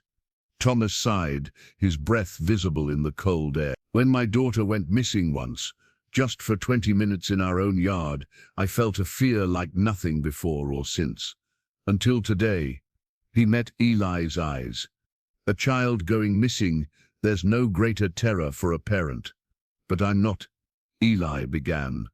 "You are to me," Thomas said simply. The boy stared at him, processing this declaration. "Even though I'm not your blood." "Blood's just one way to make a family, not the only way." Thomas repositioned the splint on Eli's leg. "My father, the man who raised me, wasn't my blood either. Found me half-starved on his neighbor's farm after my parents died of fever. Took me home, gave me his name, taught me everything worth knowing." "Like making fire," Eli said, gesturing to the flames. Thomas nodded, retrieving the flint and steel from his pocket. "Like making fire. And what makes a man worth something?" He placed the tools in Eli's hand. "These were his. Carried them since I was 12. Eli held the simple instruments reverently, understanding their significance went far beyond their practical use. As the night deepened, Thomas maintained the fire while keeping Eli awake, with stories of his own childhood, adventures with his adopted father, lessons learned, mistakes made. The boy listened attentively, occasionally asking questions that revealed his sharp mind despite his condition. "My pa never talked to me like this," Eli said during a lull. "Never taught me things, except how to stay out of his way when he was drinking." Thomas's jaw tightened, but his voice remained gentle. "Some men aren't meant to be fathers. Eli, their failure isn't yours to carry. If he comes back, if the judge says I have to go with him, that won't happen," Thomas stated with quiet certainty. "How can you be sure?" "Because I won't let it happen." Thomas checked the splint again. "A man protects what's his." Eli fell silent, contemplating this. "I thought about trying to find that cabin, the one Patu took me to, but I got lost. And then Penny spooked at a wolf or something." "You remembered it from when you were what, 5? Thomas shook his head. "Brave but foolish, like someone else I know." Eli replied with unexpected spirit. "Jackson says you're the stubbornest man in the territory." A surprised laugh escaped Thomas. "Jackson talks too much," but there was fondness in his voice. As dawn approached, the snowfall finally ceased. Thomas stepped outside their shelter to assess their situation, finding the world transformed into a crystalline white landscape. The sky had cleared, stars fading as the eastern horizon brightened with promise. He heard it then, distant calls, the sound of horses moving through snow. The search party had found them. Returning to Eli, Thomas found the boy had finally succumbed to exhaustion, sleeping fitfully with the flint and steel clutched in his hand. Looking down at him, Thomas felt the last wall around his heart crumble completely. This boy, resourceful, stubborn, loyal, had somehow become as essential to him as the daughter he had lost. Different, but no less his to protect, to guide, to love. "They're coming," he said softly, placing a hand on Eli's shoulder. "We're going home." Eli stirred, blinking up at him. "Home," he repeated, as if testing the word. "Blackwood Ranch," Thomas confirmed. "Where you belong." Sheriff Davis allowed James Mason to visit Eli under supervision, citing parental rights that remained intact until the hearing. Thomas protested vehemently, but the law offered no alternative. The first visit was scheduled for a Tuesday afternoon, with Davis himself present to ensure propriety. Thomas prepared Eli carefully that morning, helping him dress in clean clothes and settle in a chair by the window rather than remaining in bed. The boy's face was pale with tension, his splintered leg propped carefully on a stool. "You don't have to talk to him if you don't want to," Thomas assured him. "Sheriff will be here the whole time." Eli nodded, fingers worrying the edge of a blanket draped across his lap. "What if he tries to take me?" "He won't," Thomas stated with quiet certainty. "I'll be just outside." When Mason arrived with the sheriff, Thomas met them at the door, his expression carved from stone. Mason had made efforts with his appearance, hair trimmed, clothes brushed clean, manner solicitous as he inquired about Eli's condition. "Just want a few minutes with my boy," he said, the picture of a concerned father.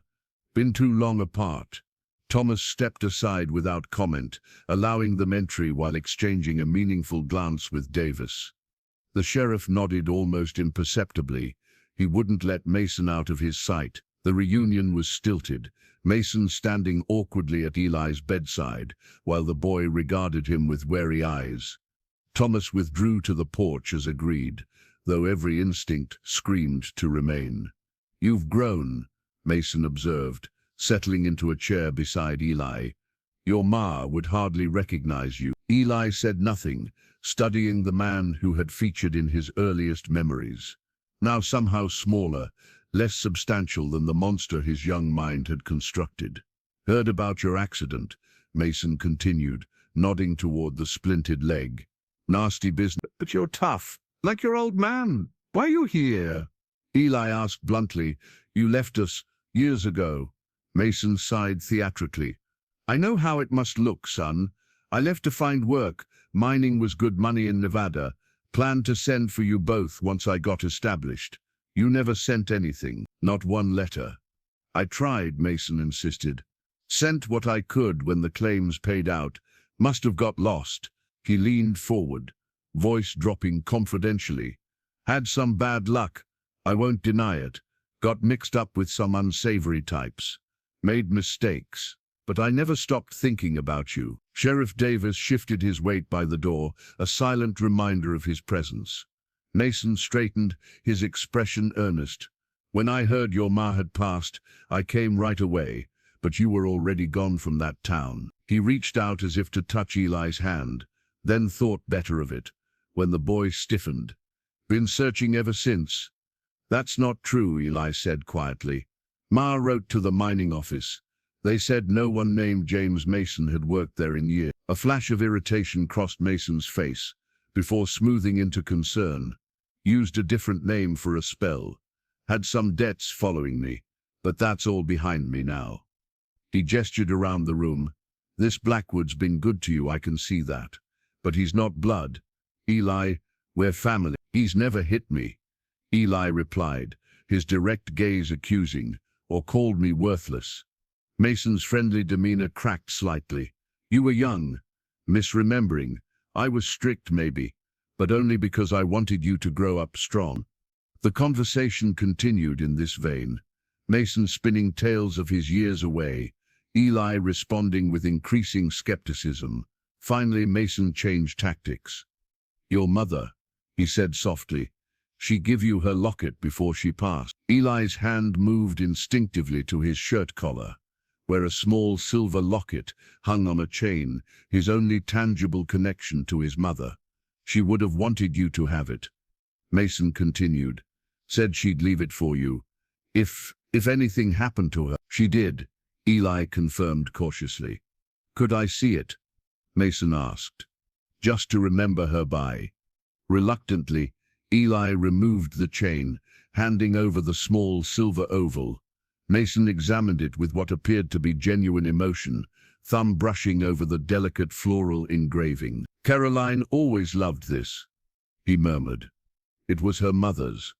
For the first time, Eli felt a flicker of connection to the man before him, a shared memory of someone they had both loved, however differently.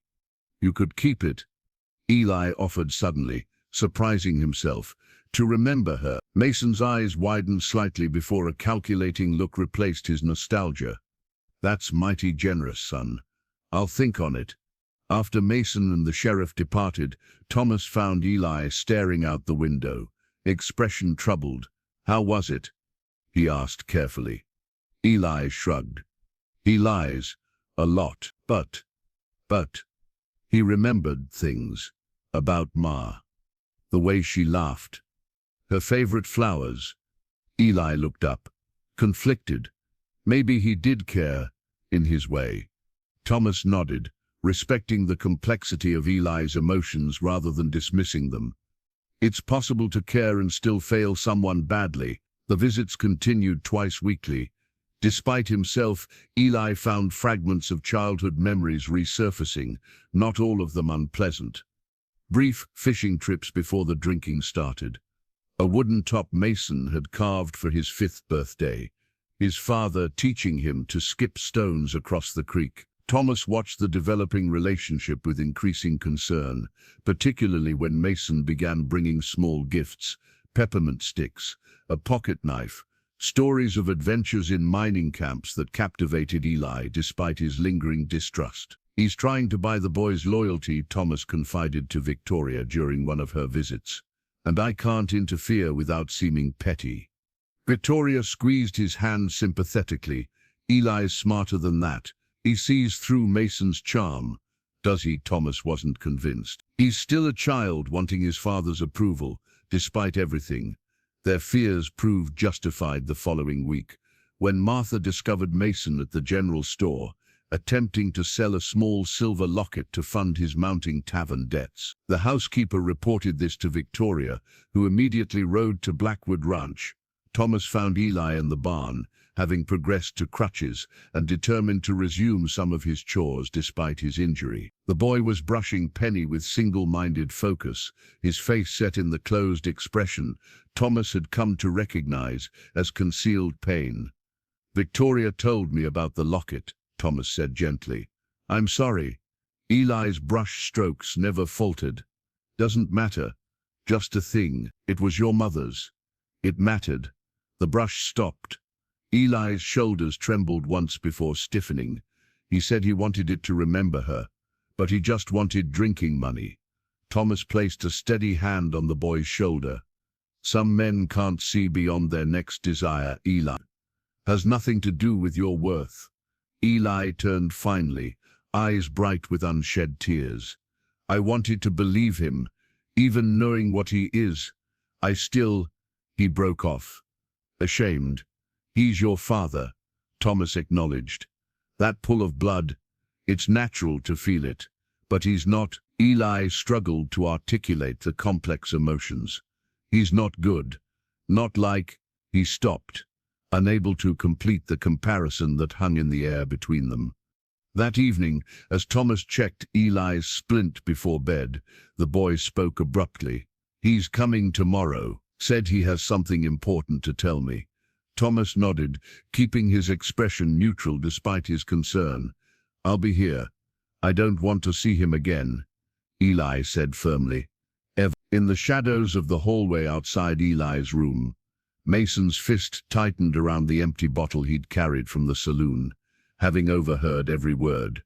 His eyes, bloodshot and calculate, narrowed as he slipped away into the darkness. Dawn was just breaking when Thomas heard the commotion in the yard. Horses' hooves, men's voices, Jackson's raised in warning.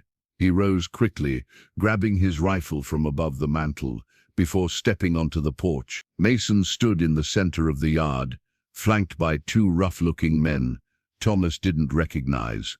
All 3 were mounted, Mason swaying slightly in his saddle, with the telltale unsteadiness of a man still drunk from the night before.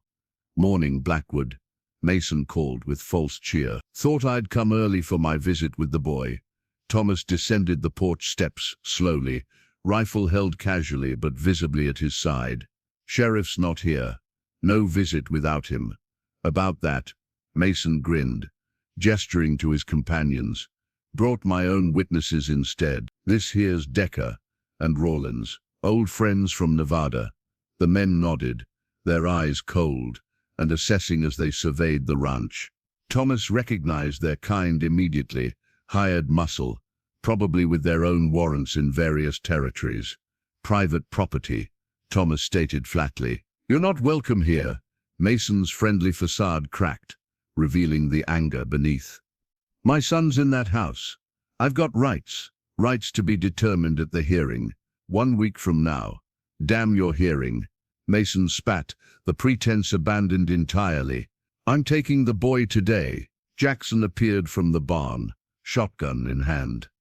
Lewis and Charlie emerged from the bunkhouse, similarly armed.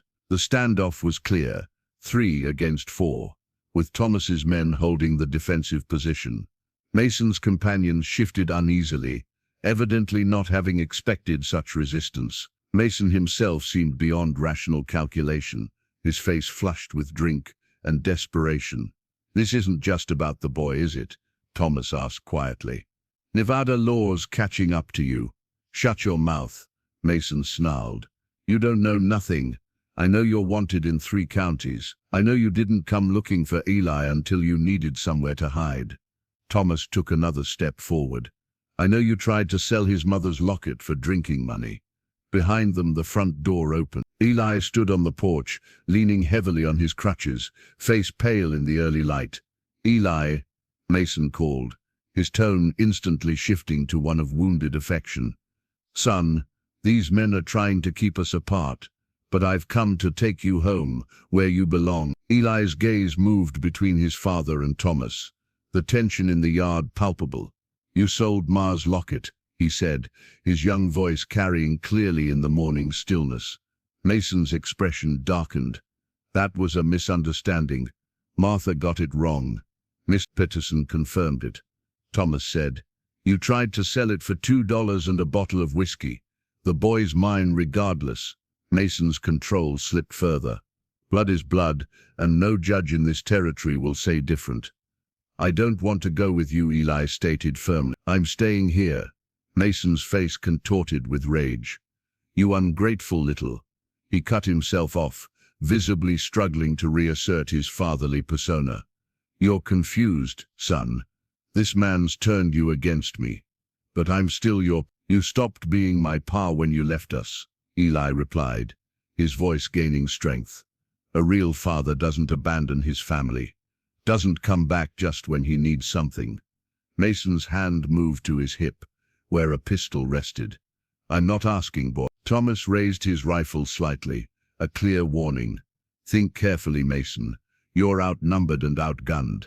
Maybe, Mason conceded, his smile turning ugly. But I've got something you don't. He nodded to his companions, who spread out, creating multiple targets. I've got nothing to lose. The standoff stretched, each man calculating odds and angles. Thomas remained outwardly calm, but his mind raced. Mason was unstable, unpredictable. If shooting started, Eli on the porch would be exposed. One more chance, Thomas offered. Ride away now. Come back for the hearing with the sheriff and the judge. Do this legally. Mason spat on the ground. Legal's for men with options. I need money to disappear, and the boy's worth something to you, ain't he, Blackwood? His voice hardened into naked greed. $500, cash, and I'll sign whatever papers your lawyer wants. The naked mercenary proposal hung in the air, stunning even Mason's companions. You're selling your own son? Decker asked, disturbed despite his hardened nature. Shut up, Mason hissed. It's business. Thomas's contempt was palpable. Eli isn't a horse to be traded. He's a child. Your child. Then he owes me, Mason shouted, mask falling away completely. Years of feeding him, clothing him. Now he can pay his debt. You never fed me, Eli shouted back, tears of fury in his eyes. Ma did, even when she was sick. She made sure I ate before her. You never sent a penny. Mason yanked his pistol free, leveling it at Thomas.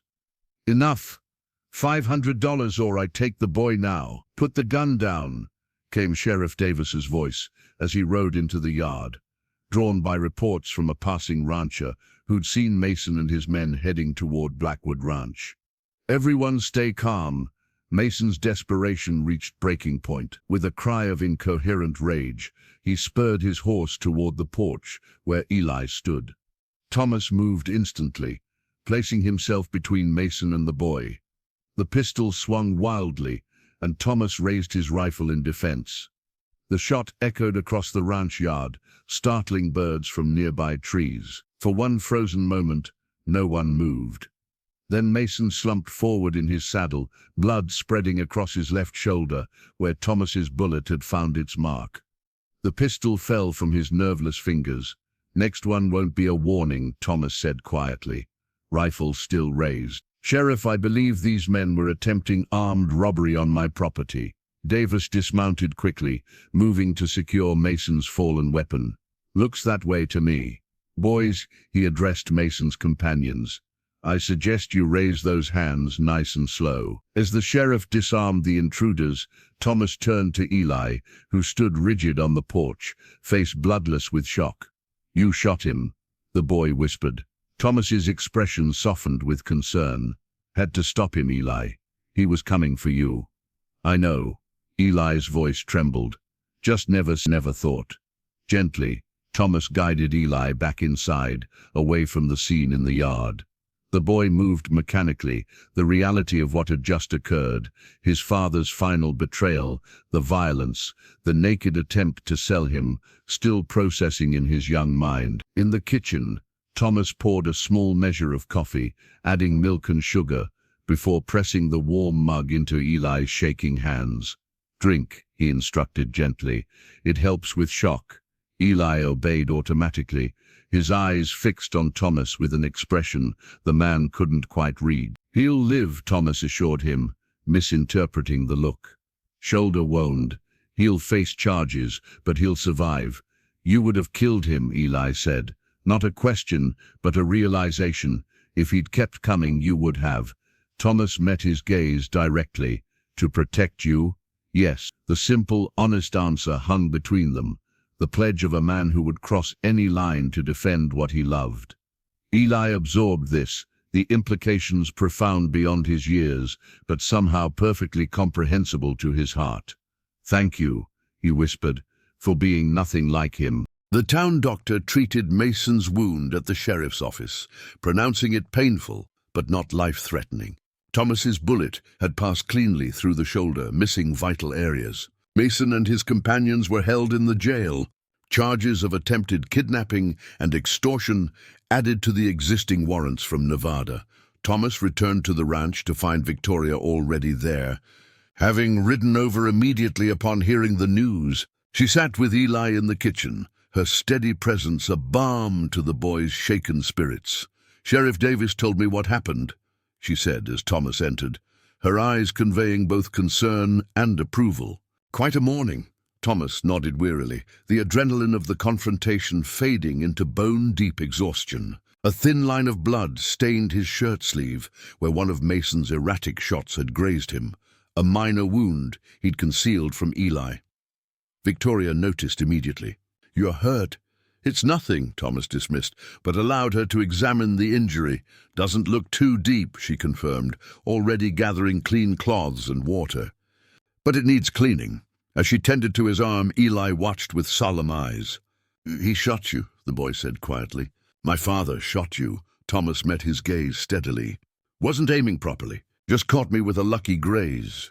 Still my fault, Eli insisted. If I wasn't here, then I'd have missed out on the best ranch hand I've ever had, Thomas interrupted firmly. And the finest young man I know. Victoria finished bandaging Thomas's arm, her touch gentle but efficient. Eli was just telling me how brave you were, she said, a deliberate attempt to shift the boy's focus from guilt. Standing between him and danger without hesitation. Any man would have done the same, Thomas said simply. No. Eli shook his head. Not any man, not my father.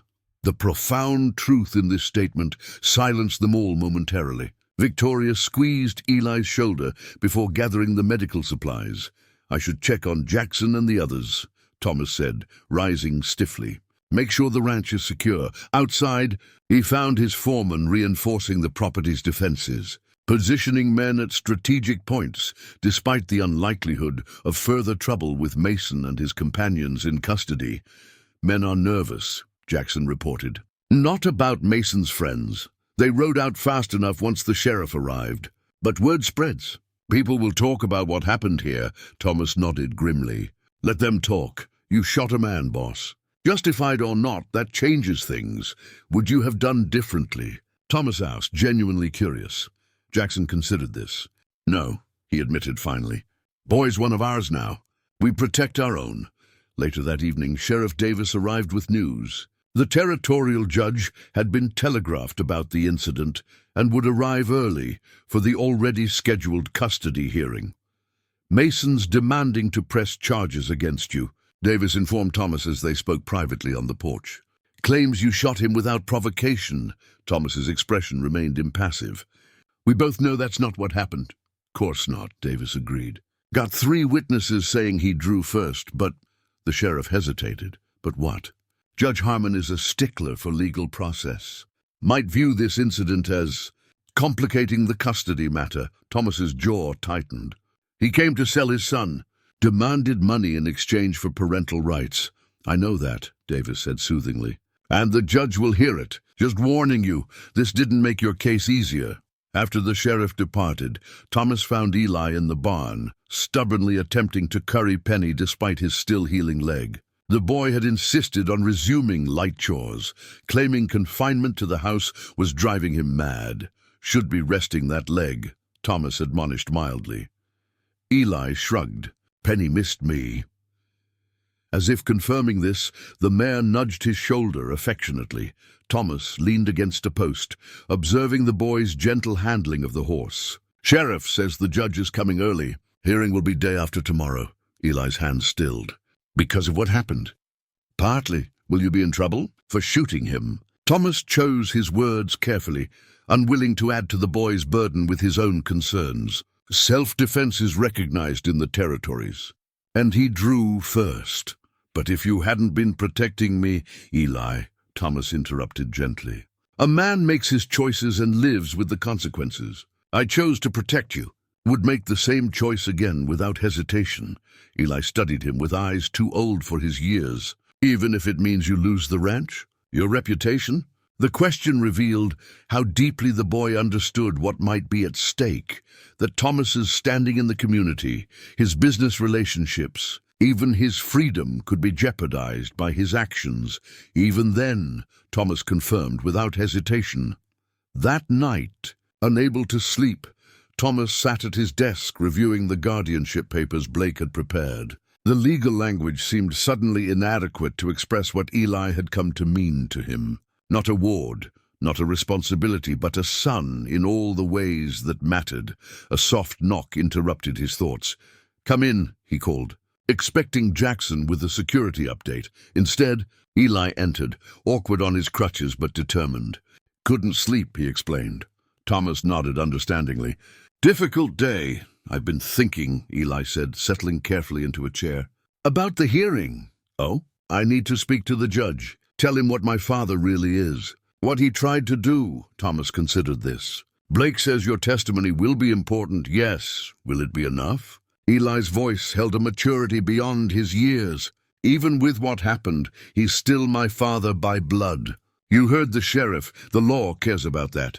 The law also cares about a child's welfare," Thomas assured him. "No judge would send you with a man who tried to sell you. But what if—" Eli stopped, clearly struggling with a difficult thought. "What if what?" "What if they don't let me stay with you either?" The boy's greatest fear emerged finally. "What if they decide neither of you should have me?" Thomas hadn't considered this possibility. The idea of Eli being taken by the territorial authorities to an orphanage or another placement. The thought sent a chill through him. "We'll face whatever comes," he said finally. Together. Later that night, Victoria returned with unexpected news. "Martha overheard something at the general store," she reported breathlessly. The stage brought in a passenger from Carson City, a lawman with a federal badge asking about James Mason. Thomas straightened. Federal marshal. Apparently, Victoria's eyes shone with cautious hope. Thomas, this could change everything. Federal charges would supersede the custody hearing, meaning Mason would have no claim on Eli at all, Thomas realized. Precisely. As they discussed this development, neither noticed Eli listening from the hallway. Hope and fear warring in his expression as he absorbed the implications. His father would face justice, but would that truly free him to remain with Thomas? Or would the law still find some reason to separate them? The next morning, Thomas found a silver star-shaped badge on his desk, Sheriff Davis's, left as a silent promise of support for the coming hearing. The gesture, simple but profound, reminded him that not all law was cold formality. Sometimes, justice recognized the deeper truths of human connection that transcended blood and legal documents. The territorial courthouse occupied the second floor of Willow Creek's largest building, above the post office. Though designed for functionality rather than grandeur, its high ceilings and polished wooden furnishings lent the proceedings an air of solemnity that hushed the gathered spectators. Judge Harmon, a lean man with silver hair and piercing blue eyes, presided from a raised bench. His reputation for fairness was matched only by his strict adherence to legal precedent, a quality that concerned Blake as he prepared Thomas and Eli for the hearing. Speak only when addressed directly, the lawyer cautioned as they waited in an anteroom. Answer truthfully but concisely. Let me handle the legal arguments. Thomas nodded, his hand resting protectively on Eli's shoulder. The boy wore his best clothes, hair neatly combed, splinted leg propped carefully before him. Despite his obvious nervousness, he sat straight-backed with a dignity that stirred pride in Thomas's chest. Whatever happens, Thomas told him quietly, remember you have a home at Blackwood Ranch, always.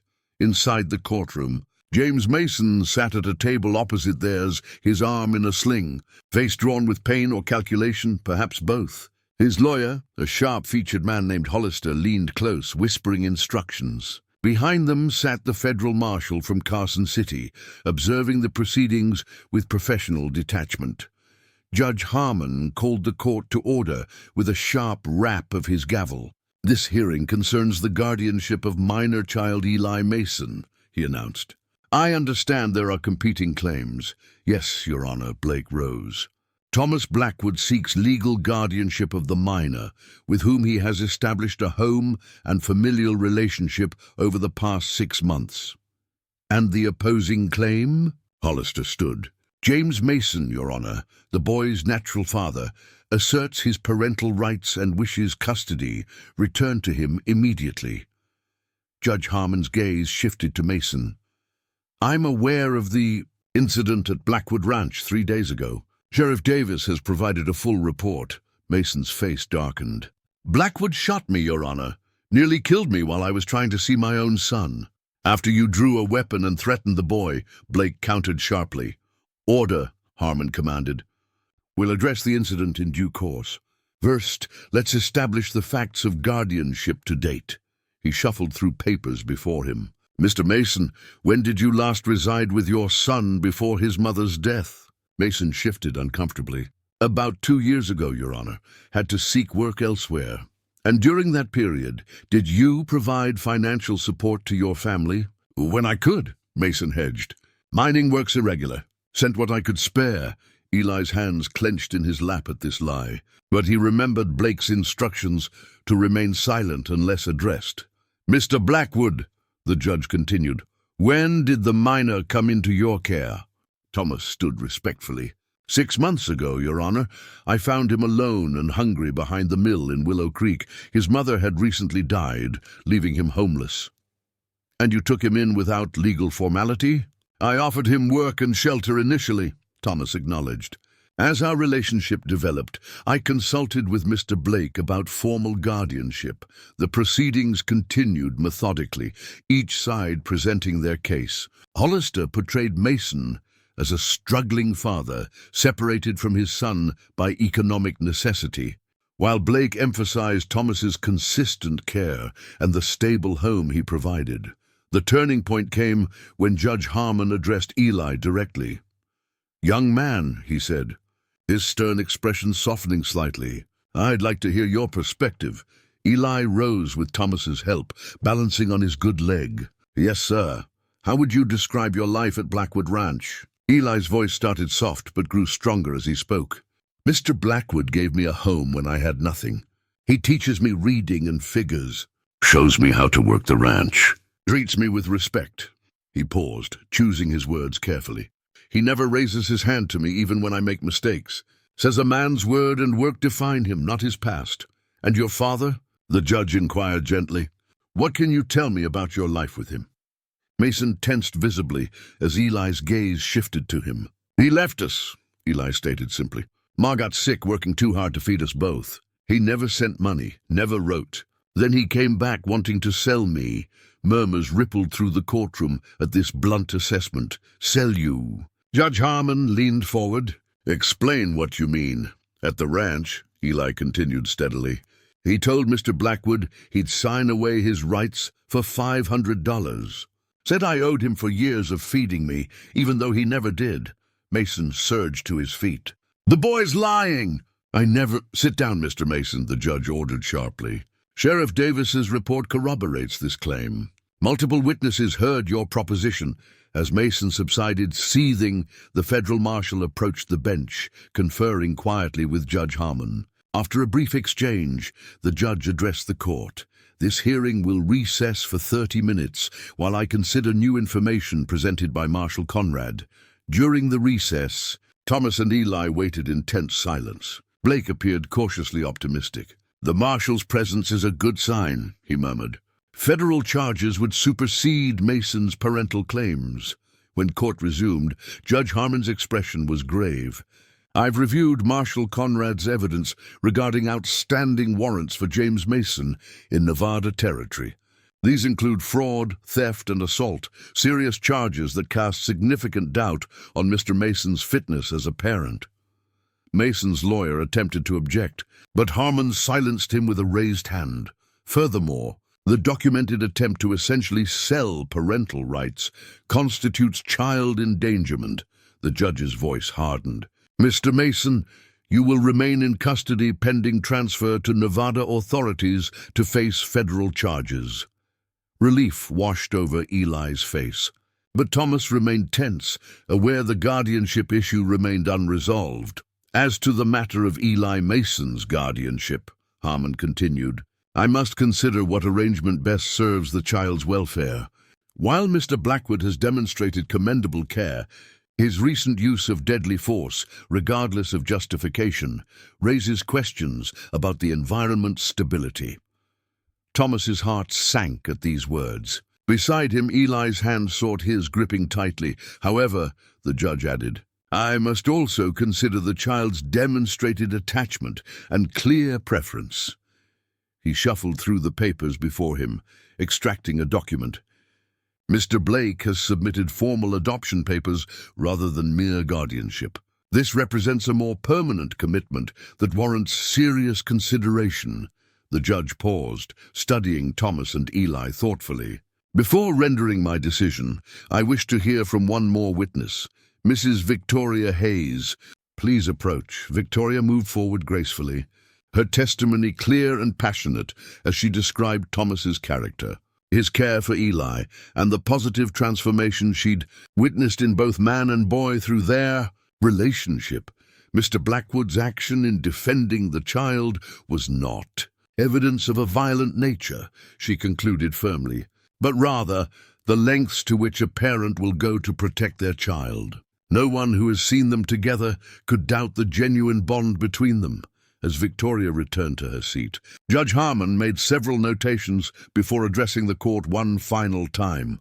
"Having considered all testimony and evidence, I find James Mason unfit for custody due to abandonment, criminal activity, and demonstrated willingness to exploit the child for financial gain." He turned to Thomas. "Mr. Blackwood, while your methods of protection were extreme, I cannot find fault with your motivation or overall care of the child." Eli held his breath.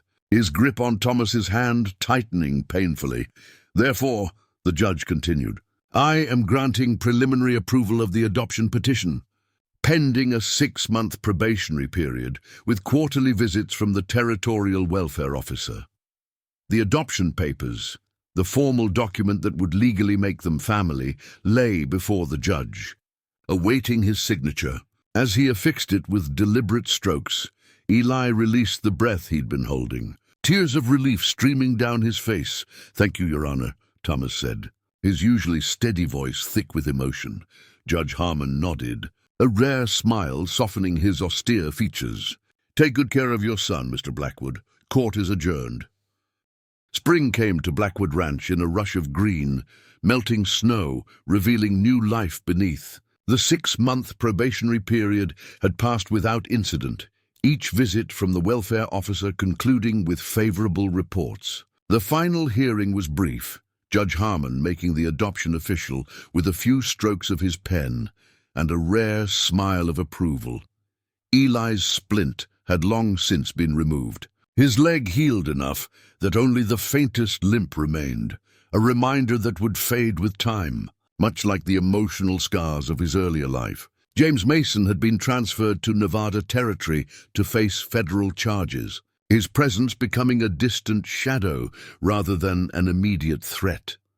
Thomas stood on the porch, watching the sunrise paint the mountains gold. The ranch had changed subtly in the months since the adoption, Eli's influence visible in small details that transformed a working property into a true home. Flower beds now bordered the main house, tended by the boy each evening. The sitting room shelves held books of adventure and science, alongside the practical ranching guides. Laughter echoed more frequently through rooms that had known too much silence. "Beautiful morning," Victoria observed, joining Thomas with a steaming cup of coffee. Her visits had increased over the past months, her presence a natural extension of their growing family circle. Thomas nodded agreement, accepting the cup gratefully. "Best time of day." "Eli still sleeping?" "Not likely. Probably in the barn already. Boy never could stay in bed once the sun's up," Victoria smiled. "Takes after someone I know." Their companionable silence spoke of deepening comfort between them, a relationship that had evolved gradually from neighborly respect to something warmer. Not rushed, not forced, but unfolding naturally as seasons change. "The builders finished the East Room expansion yesterday," Thomas mentioned. "Eli's idea to add the reading nook by the window. He has good instincts for making spaces welcoming," Victoria agreed. "Martha says he reminds her of how I rearranged everything after Gerald passed, making the house my own." In the distance, they could see Eli leading Penny from the pasture, the horse following the boy with devoted affection. At 12 now, he'd grown inches in the past year, beginning the transformation from child to young man. "We're sitting for the portrait this afternoon," Thomas reminded her. Eli's been counting the days. The portrait, his first family photograph since Sarah and Emily, represented more than just an image. It was acknowledgement of a new beginning, a statement that the past's pain could be honored while still embracing future joy. Inside the house, preparations for the day continued. Martha had arrived early to help with a special dinner celebrating the adoption's finalization. Luis and Charlie hung a hand-painted sign across the barn entrance. "Welcome home, Eli Blackwood." Jackson, normally reserved, had spent weeks carving an elaborate wooden sign for Eli's bedroom door, finally accepting that the boy's presence was permanent and welcome. As Thomas helped Eli groom Penny, the easy rhythm of their conversation reflected the comfortable bond between them. No longer cautious strangers, but father and son in all the ways that mattered. "Jackson says I'm ready for my own section of the ledgers," Eli mentioned proudly. "Says my figures are neat enough for official records now." High praise from Jackson, Thomas agreed, though I noticed it myself. "You've got a good head for business." Eli hesitated, then asked the question he'd been considering for weeks. "Do you think, when I'm older, I might go to that school in Denver you mentioned? The one that teaches business and accounting?" Thomas felt a brief pang at the thought of Eli leaving, even temporarily, but pride quickly overshadowed it. If that's what you want, we'll make it happen. Education's the best investment a man can make. I'd come back, Eli assured him quickly. Help run the ranch better with what I learned. Thomas smiled, resting a hand on the boy's shoulder. I know you would. Later, dressed in their finest clothes, they sat for the photographer Victoria had arranged to bring from the territorial capital. The resulting image would show Thomas seated, Eli standing beside him with perfect posture, Victoria elegantly positioned to Thomas's other side. Their first formal portrait as a family, the new configuration none of them could have predicted a year earlier. That evening, as guests from neighboring ranches gathered to celebrate, Eli slipped away briefly to the small cemetery on the property's eastern ridge. Thomas had established it years ago for Sarah and Emily, though their actual graves remained in St. Louis. The boy placed fresh wildflowers beside the markers, honoring the family he had never known, but whose loss had, through twisting paths of fate, led to his own salvation. Thomas found him there as dusk approached, standing in respectful silence until Eli spoke. "Do you think they would have minded?" the boy asked softly. "Me being here, I mean." Thomas considered the question with the seriousness it deserved. Sarah had room in her heart for everyone. Emily would have loved having a big brother. He placed his arm around Eli's shoulders. They would have wanted us both to find happiness again. As they walked back toward the lights and laughter of the celebration, Thomas noticed a small figure at the edge of the gathering, a thin boy, perhaps 7 years old, watching the festivities with hungry eyes. One of the cowhand's children, Thomas assumed at first, until he recognized the two small clothes, the careful way the child pocketed a roll from the refreshment table. Eli noticed his gaze. "Who's that?" "Not sure," Thomas admitted. "Looks hungry, though."